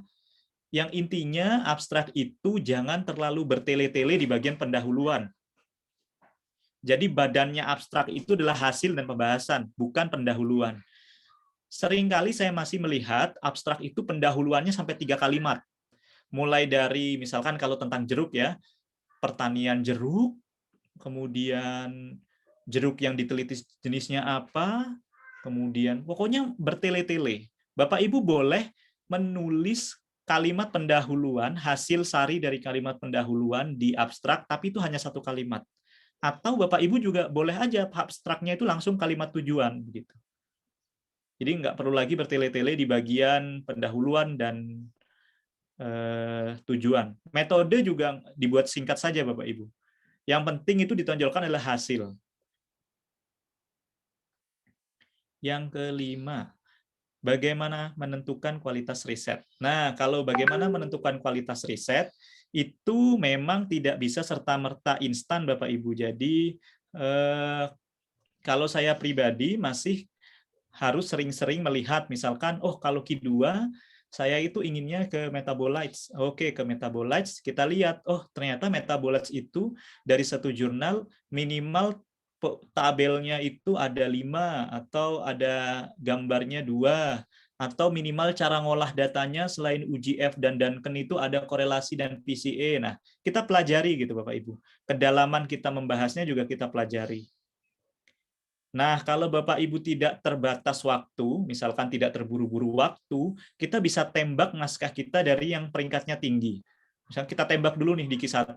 Nah, kalaupun belum rezeki, ya masukan dari Q1 bisa kita incorporate ke naskah kita, lalu kita bisa kirim ke Q2. Kalau belum rezeki lagi, kita kirim ke Q3, begitu. Tapi biasanya kalau kita terbatas waktu, langsung kita tembak saja gitu. Oh, kalau naskah yang kayak gini, tabel-tabelnya cuma segini, kita baca-baca misalkan, oh ini cocoknya nih di Q3 gitu. Contoh ya, kalau di produksi tanaman itu, kalau hanya 1 kali musim tanam, itu biasanya Q3 ke bawah. Q2, Q1 dia itu perlu pengulangan. Jadi dia itu harus 2 kali musim tanam atau 3 kali musim tanam, seperti itu. Alasan apa saja yang membuat suatu jurnal ditolak? Yang pertama adalah salah kamar. Jadi nulis jurnal keperawatan ngirimnya ke pertanian, itu salah kamar. Yang kedua, bahasa Inggrisnya mohon maaf belum baik. Itu ditolak oleh editor. Yang ketiga, tujuan, judul, dan kesimpulan nggak nyambung. Atau dari segi data terkesan terlalu dibuat-buat. Nah, tapi kalau dari segi data dibuat-buat atau tujuan tidak nyambung, itu biasanya tereliminasinya di babak kedua oleh reviewer gitu. Editor kan tidak punya kapasitas untuk menilai hal tersebut. Kalau editor tuh hanya bisa menilai sesuai nggak sama formatnya, sesuai nggak sama lengkap, atau sesuai nggak sama kecukupan minimal dalam menulis bahasa begitu. Jadi hanya itu saja. Dan ditolak juga bagian dari belajar Bapak Ibu. Jadi jangan sungkan gitu. Saya juga kalau ditanya ditolaknya itu udah banyak juga ya. Bahkan yang paling nyesek itu saya pernah punya jurnal dikirimnya 2018, ditolaknya dikirimnya 2017, ditolaknya akhir 2019. Padahal sudah masuk review pertama dan ditolak dengan alasan saya tidak mereview. Padahal saya sudah menunggu reviewnya begitu sampai 2 tahun. Jadi lebih baik ditolak cepat-cepat sehingga kita bisa mengirimkan jurnal tersebut ke jurnal lain daripada digantung, Bapak Ibu. Mungkin seperti itu, Mas Rizky. Ada pertanyaan lagi? Baik, itu pertanyaan yang telah masuk melalui Google Form. Kemudian ini ada pertanyaan, ini saya bacakan. Pertanyaan dari Pak Taufik Hidayatullah. Untuk jurnal biodiversitas, ini mungkin sebut merek, ini contoh ya, sebagai contoh untuk jurnal X yang sangat cepat di-receive, accepted ya statusnya dalam rentang 1-2 bulan. Apa memang lazim karena membayar sampai 4,5 juta. Jadi kemudian, atau termasuk potensial predator karena patokannya cukup tinggi. Jadi Bapak Ibu mungkin kita bersifat objektif nih ya, sebagai contoh, jadi tidak bermaksud untuk menjustifikasi. Baik, terima kasih. Kalau menurut analisa saya, biodiversitas juga masih dalam kategori wajar, Bapak Ibu, karena kalau prosesnya cepat itu sebenarnya 1-2 bulan bisa saja. Jurnal MDPI saya juga itu 2 bulan kategorinya. Hindawi juga cepat gitu. Jadi memang sekarang salah satu strategi marketingnya jurnal untuk menggait banyak klien adalah memberikan proses yang cepat, tapi terukur gitu. Nah, kita baru bisa waspada kalau ini jurnal kita dikirim tiba-tiba diterima gitu tanpa ada revisi.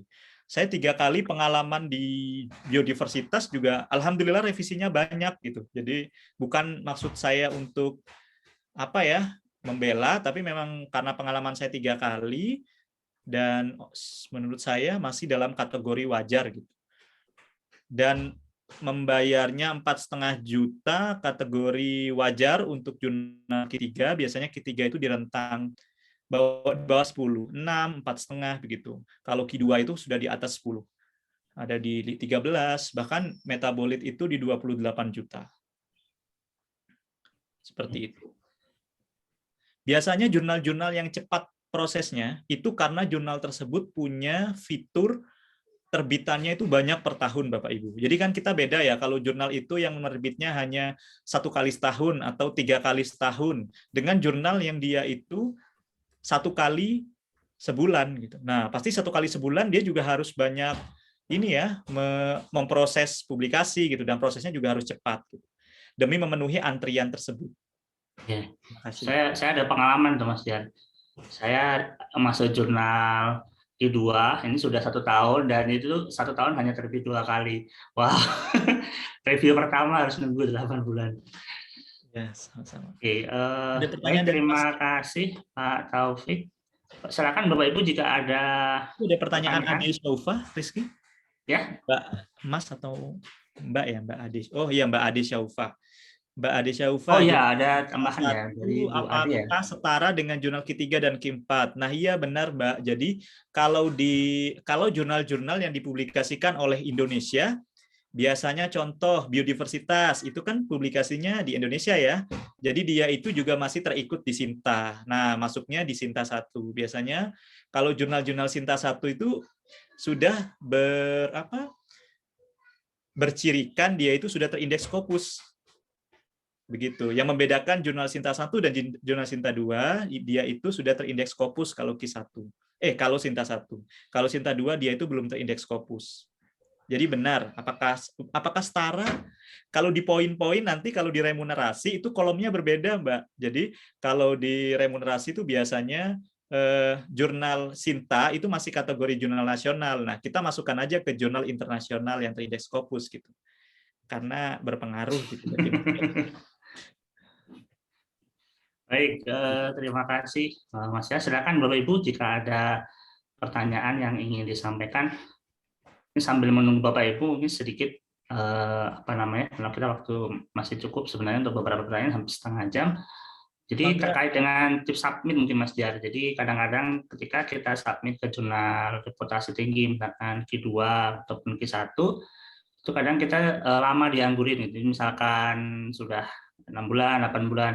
Dan bagaimana cara kita untuk ketika kita itu ingin cancel. Jadi apakah kita yaudah kita cancel aja, kemudian kita submit ke jurnal lain, atau sebenarnya etika yang bagus ketika kita menarik sebuah artikel itu seperti apa gitu. Oke. Kalau etika yang paling sopan yang berdasarkan unggah-ungguh gitu kalau bahasa Jawa, yaitu kita harus email ke pihak editornya, kita jelaskan bahwa kenapa ya prosesnya lama sekali. Lama itu biasanya ya 6 bulan itu baru dikatakan lama. Kalau di bawah 6 bulan itu sebenarnya wajar ya Bapak Ibu. Kenapa sampai 6 bulan dan tidak ada progres gitu ya? Kita tanyakan dulu. Nah, kalau memang selama itu antriannya mungkin panjang, kita tawarkan gitu. Kita mau menarik naskahnya gitu. Ya, kita harus bilang kita harus mau menarik naskahnya. Idealnya itu kita harus tunggu sampai orangnya bilang setuju. Tapi prakteknya juga yang penting kita udah kasih tahu gitu bahwa kita mau menarik naskahnya. Kalau orangnya diem saja, kita tunggu misalkan sampai 3 bulan dan tidak ada jawaban, tidak ada larangan juga, ya biasanya ya langsung otomatis kita pindah gitu. Tapi saya pribadi bukan tipe orang yang menarik. Tipenya kalau sudah mengirim, kalau misalkan lama ya udah ditunggu, kita fokus menulis yang baru gitu. Diajarinnya dulu begitu sama pembimbing gitu, karena ya itu tadi sampai kejadian 2 tahun begitu ya digantunginnya gitu. Oke, terima kasih Mas ya. Nah, ini ada masuk nih, ambil pancingan. Iya. Pertanyaan dari Atau Bu saya terlalu Teti. cepat ya menjelaskannya sehingga atau terlalu jelas atau sudah jelas atau bagaimana ya? Saya kira jelas Mas Jan. Pertanyaan dari Bu Teti Resmianti. Untuk submit jurnal apakah hanya boleh ke satu tempat publikasi jurnal atau boleh lebih? Oh, ini apakah bagaimana Mas Jan nih? Iya benar. Jadi Ibu Teti, jadi kalau kita sudah punya jurnal, makanya ini istilahnya kalau kita udah mensubmit jurnal itu hanya boleh ke satu tempat. Jadi kalau kita punya ini anak perempuan, kalau sudah ada yang datang ke rumah untuk mengkhitbah ya, kalau ada yang lain ya tidak boleh dulu sampai status yang pertama itu sudah selesai gitu. Jadi kita hanya boleh kirim ke satu tempat saja. Kalau misalkan di satu tempat itu ditolak, baru kita boleh beralih ke yang lain. Tapi tidak boleh kita sekaligus mengirim satu jurnal ke banyak tempat. Itu termasuk pelanggaran etika akademik. Iya, oke. Baik, mungkin saya buka open mic. Bapak Ibu, silakan yang ingin bertanya untuk termin selanjutnya, silakan dapat raise hand, kemudian nanti akan saya persilakan untuk bertanya. Silakan dapat mengenalkan nama, kemudian nanti pertanyaannya. Oke, terus sambil menunggu Bapak Ibu yang bertanya secara open mic, ada pertanyaan Bu Teti lagi nih. Jika penelitian saya di tahun 2018 tetapi belum publikasi, bisakah dipublikasi 2021? Ini terkait dengan tahun suku publikasi ya, Mas ya. Apakah Jadi ada batas berapa tahun dari riset kita itu bisa dipublikasi. Mungkin Bisa, kadang-kadang Bapak Ibu. Saya jawab bisa, Bu Teti, karena 2018 dan 2021 menurut saya masih ideal ya. Saya juga yang digantungin 2 tahun itu adalah penelitian tahun 2016 atau 2017. 2017 mungkin, itu juga baru terbit 2021. Jadi sebenarnya tahun publikasi kalau masih 5 tahun dengan tahun sekarang masih potensial untuk ditulis dan dipublikasikan seperti itu. Semangat Bu Teti menulisnya. Sama-sama. terima kasih Bu Teti. Silakan Bapak Ibu yang ingin bertanya untuk open mic.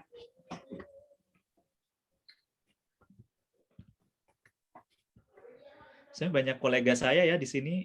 Ada Mbak Ismi, Polbantang Bogor, ada Mas Fuad, Unhas, Bu Arti, Balit Sereal. Saya sapa dulu. Oke, baik. Sambil menunggu Mas Jar, mungkin bisa diberikan semacam summary Mas Jar sebelum kita nanti akhiri sesi pertama ini. Jadi summary kalau bagi seorang yang ingin menerbitkan jurnal secara istilahnya baru menerbitkan, biasanya kan pada dekan itu sebenarnya summary langkahnya itu seperti apa. Jadi mungkin bisa disamarikan langkah-langkah yang harus dilakukan dan titik kritisnya itu apa gitu. Dari orang yang baru ketika mulai merencanakan riset. Oke, jadi Bapak Ibu, apalagi yang baru, wajar sekali kalau memang misalkan belum berjodoh dengan jurnal yang kita tuju. Gimana triknya? Sebenarnya triknya itu tidak ada. Ini hanya pakem-pakem yang kita diskusikan hari ini. Kalau triknya lebih ke arah semakin banyak Bapak Ibu mencoba, semakin banyak Bapak Ibu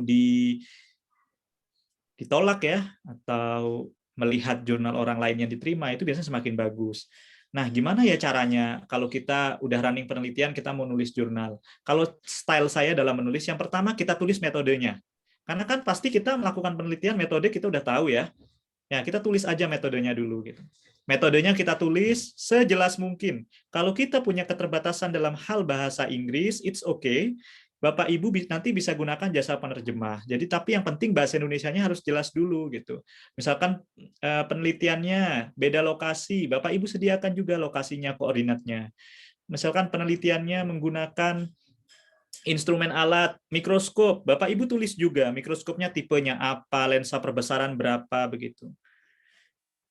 Jadi harus benar-benar detail di metode, sembari Bapak Ibu melakukan riset. Ketika risetnya sudah selesai, Bapak Ibu punya data, Bapak Ibu bisa analisis. Nah, analisisnya bagaimana? Kalau yang sederhana, yang paling sederhana sering digunakan adalah ANOVA.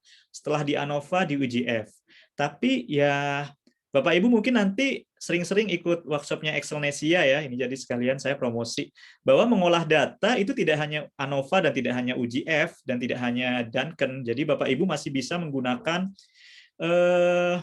PCA, Bapak Ibu bisa menggunakan pendekatan korelasi, pendekatan regresi untuk membahasnya itu nanti biar bisa lebih dalam begitu Bapak Ibu.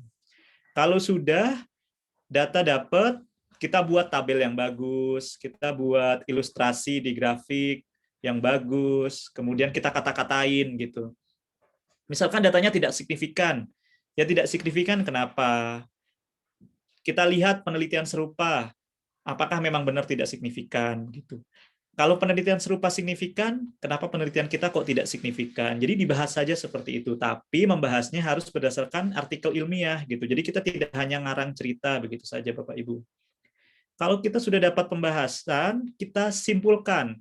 Biasanya itu setiap tabel ya, kita pikirlah kira-kira kesimpulan tabel ini apa sih? Kesimpulan tabel ini apa? Kita gabungkan menjadi satu kesimpulan. Nah, metode, hasil pembahasan, kesimpulan selesai, kita baru naik ke atas, ke pendahuluan. Kita otak-atik lagi pendahuluannya, kita sesuaikan dengan hasil kita. Nanti kalau sudah selesai semua, baru kita beralih ke abstrak. Begitu saja. Triknya satu, dicoba dan dipaksa ya, karena memang skill menulis itu salah satu skill yang tidak bisa tumbuh dengan sendirinya begitu. Ini ada pertanyaan, Rizky? Alhamdulillah. Sambil menunggu. Dari Mas Gandhi. Oke, wah banyak nih. Mantap. Senang kalau banyak pertanyaan. Dari Bu Ismi Polibangtan.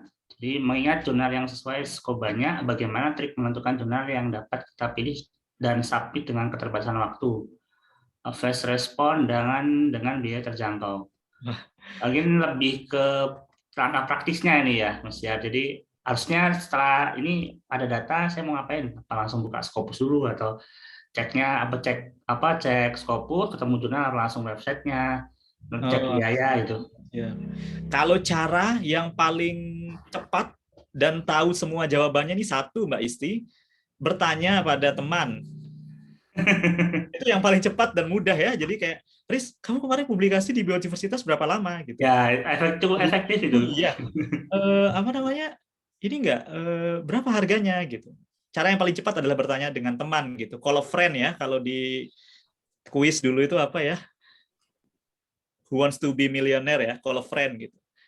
Nah, kalau apa namanya? Kalau kita harus melakukan sendiri, mungkin Bapak Ibu bisa membuat listnya seperti yang saya tadi contohkan, ada daftar tabel jurnal-jurnal, frekuensinya berapa lama, berapa biaya yang dibayarkan begitu. Nanti PowerPoint-nya saya share ke Excelnesia ya. Mungkin bisa bermanfaat bagi Bapak Ibu. Nah, kalau Bapak Ibu punya sponsor yang kuat, biasanya begini Bapak Ibu. Jurnal yang responnya cepat itu berkorelasi negatif terhadap harga. Jadi, sulit menemukan jurnal yang harganya murah tapi cepat. Itu sangat sulit. Saya itu sudah menelusuri berulang kali. Biasanya yang cepat itu yang mahal. Contoh MDPI. MDPI itu komit sama kecepatan. Tapi yaitu harganya 20 ke atas. Jadi ya ini ya mungkin ada harga, ada rupa seperti itu. Jadi kalau Ada mau jurnal servisnya yang gratis, Mas. cepat ya harus berani bayar mahal begitu. Ada jurnal Kemudian yang gratis, tapi saingannya banyak. ya, kalau jurnal yang gratis dan Scopus itu sebenarnya impian kita ya. Tapi kita jangan lupa bahwa itu adalah impian sejuta umat. Jadi sejuta umat tidak akan mengirimkan ke sana gitu. Contoh ya Walailak. Walailak itu mengirimkan undangan karena saya 2 kali reviewer Walailak di Q3, dia sampai mengirimkan undangan untuk silahkan kalau ingin mengirim naskahnya gitu. Tapi setelah saya tanya ke teman yang baru diterima di sana, saya tanya, diterima naskahnya kemarin? Iya gitu. Kemudian terbit kapan? Terbitnya tahun depan katanya. Karena untuk volume tahun ini sudah penuh. Padahal Walailak itu terbitnya sebulan 2 kali loh. Sebulan 2 kali aja udah penuh gitu. Karena gratis dan Q3 gitu. Jadi sejuta umat akan ke arah sana gitu. Oke, baik. Terima kasih Mas Jar. Mungkin next pertanyaan semakin menjelang ini semakin ramai, semakin siang. Dari Pak Gandhi Warisman ingin bertanya, apakah jika terdapat banyak data hasil yang tidak signifikan menyulitkan untuk masuk ke jurnal yang berkualitas? Hari ini. Kemudian dari Bu Ade Sofa, kalau dalam metode penelitian kualitatif, bagaimana cara mendetailkannya? Karena biasanya kualitatif itu jarang menggunakan alat. Dan saya pernah mendengar kalau jurnal-jurnal dengan metode kuantitatif lebih mudah daripada kualitatif. Ini untuk Bu Ade ini lebih ke jurnal yang sosial ya arahnya. Oke. Silakan Mas ya. Yang pertama, Mas Gandhi Warisman. Bagaimana ya kalau datanya tidak signifikan? Nah, itu tadi. Kalau datanya tidak signifikan berdasarkan satu parameter uji, misalkan kita hanya menguji ANOVA dan kita hanya menguji dengan Duncan atau LSD. Nah, kita bisa gunakan pendekatan lain, misalnya kita korelasi. Jadi, perlakuan kita, dosis pupuk, kita korelasi dengan semua peubah yang kita amati. Oh, ternyata meskipun tidak signifikan, ada kecenderungan kalau pupuknya meningkat, jumlah daun meningkat gitu. Jadi kita bisa menjelaskan hal yang lain begitu, Mas. Kita bisa menjelaskan hubungan-hubungan atau kita bisa menjelaskan apa ya istilahnya? Ya memang kalau datanya semua tidak signifikan, saya bisa katakan sulit untuk ke jurnal Scopus. Scopus ya, kalau Sinta saya yakin masih bisa. Tapi kalau ada yang tidak signifikan dan ada yang signifikan, itu masih peluangnya tinggi. Yang tidak signifikan kita tutup dengan analisis korelasi, analisis regresi, analisis prinsipal komponen gitu. Jadi masih banyak lagi pendekatan yang bisa dipakai. Untuk detailnya nanti Bapak Ibu silahkan kontak ke Excelnesia untuk kelasnya ya. Seperti itu. Jadi tetap percaya diri Mas, saya yakin kalau masih dominan yang signifikan atau setengah-setengah itu masih peluang tinggi. Tergantung bagaimana cara menulis Mas, atau mungkin kita bisa tambahkan gambar-gambar gitu. Selanjutnya dari Mbak Ade Syaufa. Nah, penelitian kualitatif, bagaimana ya cara mendetailnya? Nah, mungkin di metodenya bisa misalkan begini Mbak Syaufa, misalkan penelitiannya analisis kepuasan konsumen ekowisata. Nah, itu sangat kualitatif ya. Nah, tapi kita bisa masuk bahwa kita pakai metode analisisnya apa. Nah, metode analisis itu sudah digunakan oleh siapa saja, kemudian berapa jumlah respondennya, kemudian bagaimana cara kita memilih respondennya, itu kita jelaskan.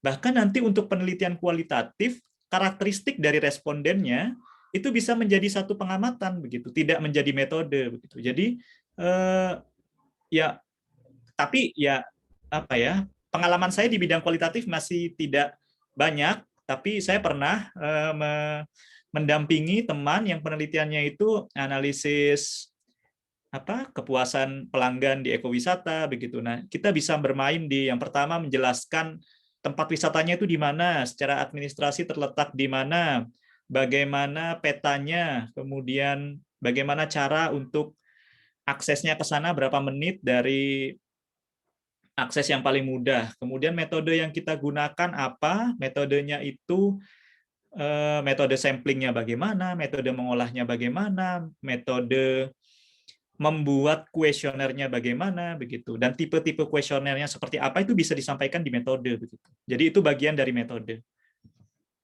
Mungkin sebatas itu yang saya tahu, Mbak Ade. Karena kebetulan banyaknya di kuantitatif penelitiannya. Oke, baik, terima kasih Mas Diar. Jadi kalau yang saya tangkap tadi dari Mas Diar bahwa sebenarnya untuk beberapa jurnal, terutama yang jurnal-jurnal berreputasi tinggi, jadi kekuatan metode. Jadi kalau metode itu harus memang betul-betul kita detailkan, Bapak Ibu. Jadi bagaimana kadang-kadang itu kan orang lain itu kita harus membayangkan bahwa penelitian kita itu akan ada orang yang mengulangi lagi, sehingga dalam metode itu kita perlu betul-betul mendetailkan, baik itu tadi kata Mas Jar dari koordinat, kemudian bagaimana alat yang digunakan, bahkan mungkin sampai kepada merek, bagaimana pengambilannya. Jadi kadang-kadang ketika metode itu sudah dijelaskan secara jelas dan reviewer menilai bahwa ini sebenarnya penelitian yang ada sisi menarik, kan insya Allah akan ada peluang untuk diterbitkan. Oh iya, Baik. saya teringat ya. Jadi begini Bapak Ibu boleh berbeda metode dengan orang lain. Jadi misalkan Bapak Ibu misalkan menghitung indeks luas daun itu punya rumus sendiri begitu. Nah, itu tidak sesuai dengan rumus yang sudah pustaka sebelumnya. Nah, itu tidak apa-apa, Bapak Ibu bisa membuat metodenya modifikasi gitu. Modifikasi dari metode sebelumnya itu diperkenankan gitu. Yang penting semuanya harus ditulis gitu. Agar bisa diulang. Oke, baik, terima kasih Mas Diar. Silakan mungkin satu kali pertanyaan lagi Bapak Ibu, barangkali jika masih ada.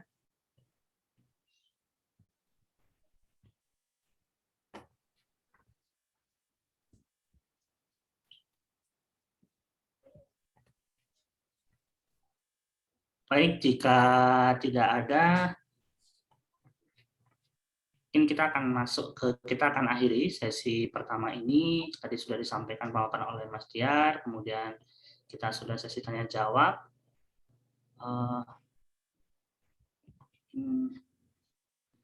Kemudian mohon bantuan Mas Fahmi untuk share screen. Sedikit kita promosi acara selanjutnya untuk Akselnesia.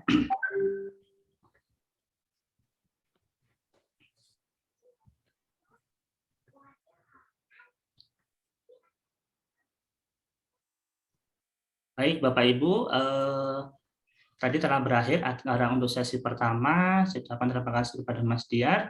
Kemudian ini untuk acara selanjutnya Akselnesia, Bapak Ibu silakan yang berminat untuk hadir pada acara ini. Insya Allah nanti akan di-share, ada di Instagram kami, kemudian juga ada di grup-grup sebelumnya kami juga share. Jadi di sini nanti akan membahas terkait yang pertama, materi yang dibahas adalah review terkait dengan rancangan percobaan. Jadi sebenarnya ketika kita menggunakan rancangan itu bagaimana cara kita untuk memilih rancangan percobaan yang tepat untuk penelitian kita. Kemudian yang kedua nanti akan dibahas terkait dengan statistik deskriptif. Jadi kalau statistik deskriptif secara sederhana itu akan membahas misalkan ada kuartil 1, kuartil 2, kemudian ada average, mean, kemudian hingga nanti juga akan dibahas bagaimana kita untuk menentukan standar deviasi. Kemudian nanti juga akan dibahas terkait dengan analisis of variance atau analisis keragaman atau CD ragam. Dalam hal ini nanti akan kita sampaikan juga pemaparan beberapa analisis percobaan, kemudian dan dilanjutkan dengan uji lanjutnya. Jadi nanti akan saya kenalkan, mungkin kita refresh ulang sebenarnya uji lanjut apa yang bisa kita gunakan dan sebenarnya bagaimana cara kita untuk memilih uji lanjut itu. Termasuk mungkin bisa juga menjawab pertanyaan dari Mas Gandhi tadi ya, Mas Gandhi Warisman. Sebenarnya kalau tidak nyata itu seperti apa? Maka bagaimana cara kita? Mudah-mudahan ini jadikan sebagai gambaran untuk tambahan wawasan. Oke, next. Kemudian next acara ini yang ini sudah sifatnya memang acara training lebih spesifik dan ini sudah masuk advance terkait dengan RStudio. Jadi di kelas RStudio ini nanti akan dibahas yang pertama untuk ada 3 paket, jadi Bapak Ibu bisa memilih paket mana yang ingin diikuti. Pertama terkait dengan paket basic itu akan membahas terkait dengan dasar statistik, kemudian dasar percobaan, termasuk akan membahas statistik deskriptif, analisis of variance dari mulai RAL, RAKL, kemudian nanti juga akan dibahas nested juga, kemudian uji lanjut. Kemudian untuk paket Advance E, ini nanti akan dibahas terkait dengan regresi linier, kemudian regresi polinomial, kemudian kita akan membahas korelasi, jadi tipe-tipe korelasi, baik itu korelasi Pearson, kemudian korelasi yang digunakan untuk pendekatan kuantitatif, korelasi Spearman dan Kendall yang digunakan untuk pendekatan kalau kita punya data campuran, kuantitatif, kualitatif, ataupun murni dengan data yang sifatnya kualitatif. Juga akan dibahas terkait dengan analisis di lintas atau path analysis. Kemudian ada stepwise regression. Untuk paket Advance B nanti akan dibahas terkait dengan analisis multivariat, yaitu yang pertama principal component analysis atau analisis komponen utama. Kemudian yang kedua juga akan ada analisis biplot. Kemudian yang ketiga heat map clustering. Jadi kalau Bapak Ibu pengguna heat map clustering, bagaimana diterapkan dalam riset. Terutama memang ini ya akan sangat relevan untuk dalam bidang pertanian, biologi. Sebenarnya kalau secara umum asalkan datanya kuantitatif maupun kualitatif bisa dilakukan analisis heat map. Kemudian yang keempat dendrogram. Dendrogram ini berisi terkait dengan bagaimana cara kita untuk membuat clustering, terutamanya aglomeratif. Kemudian pertanyaan Pak Sudarsono, jadi memang secara umum materi sama dengan yang bulan Juni. Pak Sudarsono ini salah satu alumni, saya lihat, salam kenal Pak. Kemudian memang di sini kita masuk kepada batch 2. Di kemarin ketika mengadakan yang batch 1 masih kita dengan kuota terbatas. Kemarin itu kita sediakan 35 orang untuk satu kelas, untuk satu paket, sehingga ada ada kekurangan. Sebenarnya kemarin banyak yang ingin masuk, cuma untuk sementara kita tidak menambah untuk yang batch 1 karena kita ingin coba dulu sejauh mana. Kemudian di batch 2 ini saya sudah pisahkan sebenarnya materi-materi yang di basic ini ada yang saya pisahkan, saya rearrange lagi terkait dengan silabusnya. Oke, mungkin itu terkait dengan acara selanjutnya untuk Aksamnesia. Jadi Bapak Ibu yang tertarik untuk mendapat informasi dapat follow Instagram kami, kemudian di sana juga dapat mengikuti update terkait dengan status kami. Baik, terakhir kita akan masuk sesi foto bersama. Jadi mohon izin Bapak Ibu yang memungkinkan untuk open kamera. Untuk foto bersama nanti akan dipandu oleh Mas Fahmi. Silakan mohon izin Bapak Ibu untuk yang memungkinkan open kamera. Silakan Mas, ini sambil ditunggu.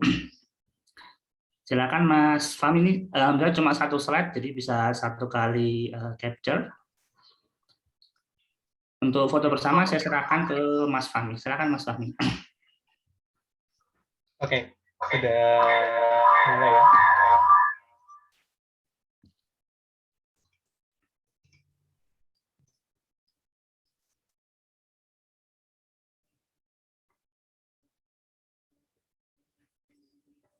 Oke, baik, mungkin Mas Fahmi bisa dibantu, Bapak Ibu, mohon izin untuk memberikan senyum terbaiknya untuk karena sesi pertama ini.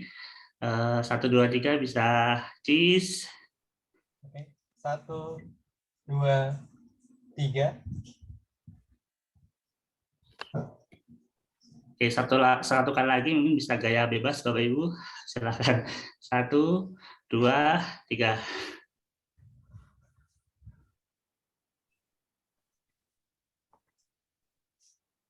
Oke, baik. Terima kasih Bapak Ibu. Untuk sesi pertama ini kami cukupkan. Kami mohon maaf apabila ada hal yang kurang berkenan. Sampai ketemu pada sesi kedua. Insya Allah akan dimulai tepat pukul 1:30 atau 13:30. Baik, untuk sesi pertama ini saya ucapkan sekali lagi terima kasih kepada Mas Dia dan juga Bapak Ibu yang telah bergabung. Kami tunggu untuk bergabung di sesi kedua. Insya Allah sesi kedua kita akan membahas secara detail kalimat per kalimat, kata per kata di sebenarnya bagaimana manuskrip itu dibuat. Jadi silakan Bapak Ibu, kami tunggu di sesi kedua. Saya akhiri. Assalamualaikum warahmatullahi wabarakatuh. Waalaikumsalam warahmatullahi wabarakatuh.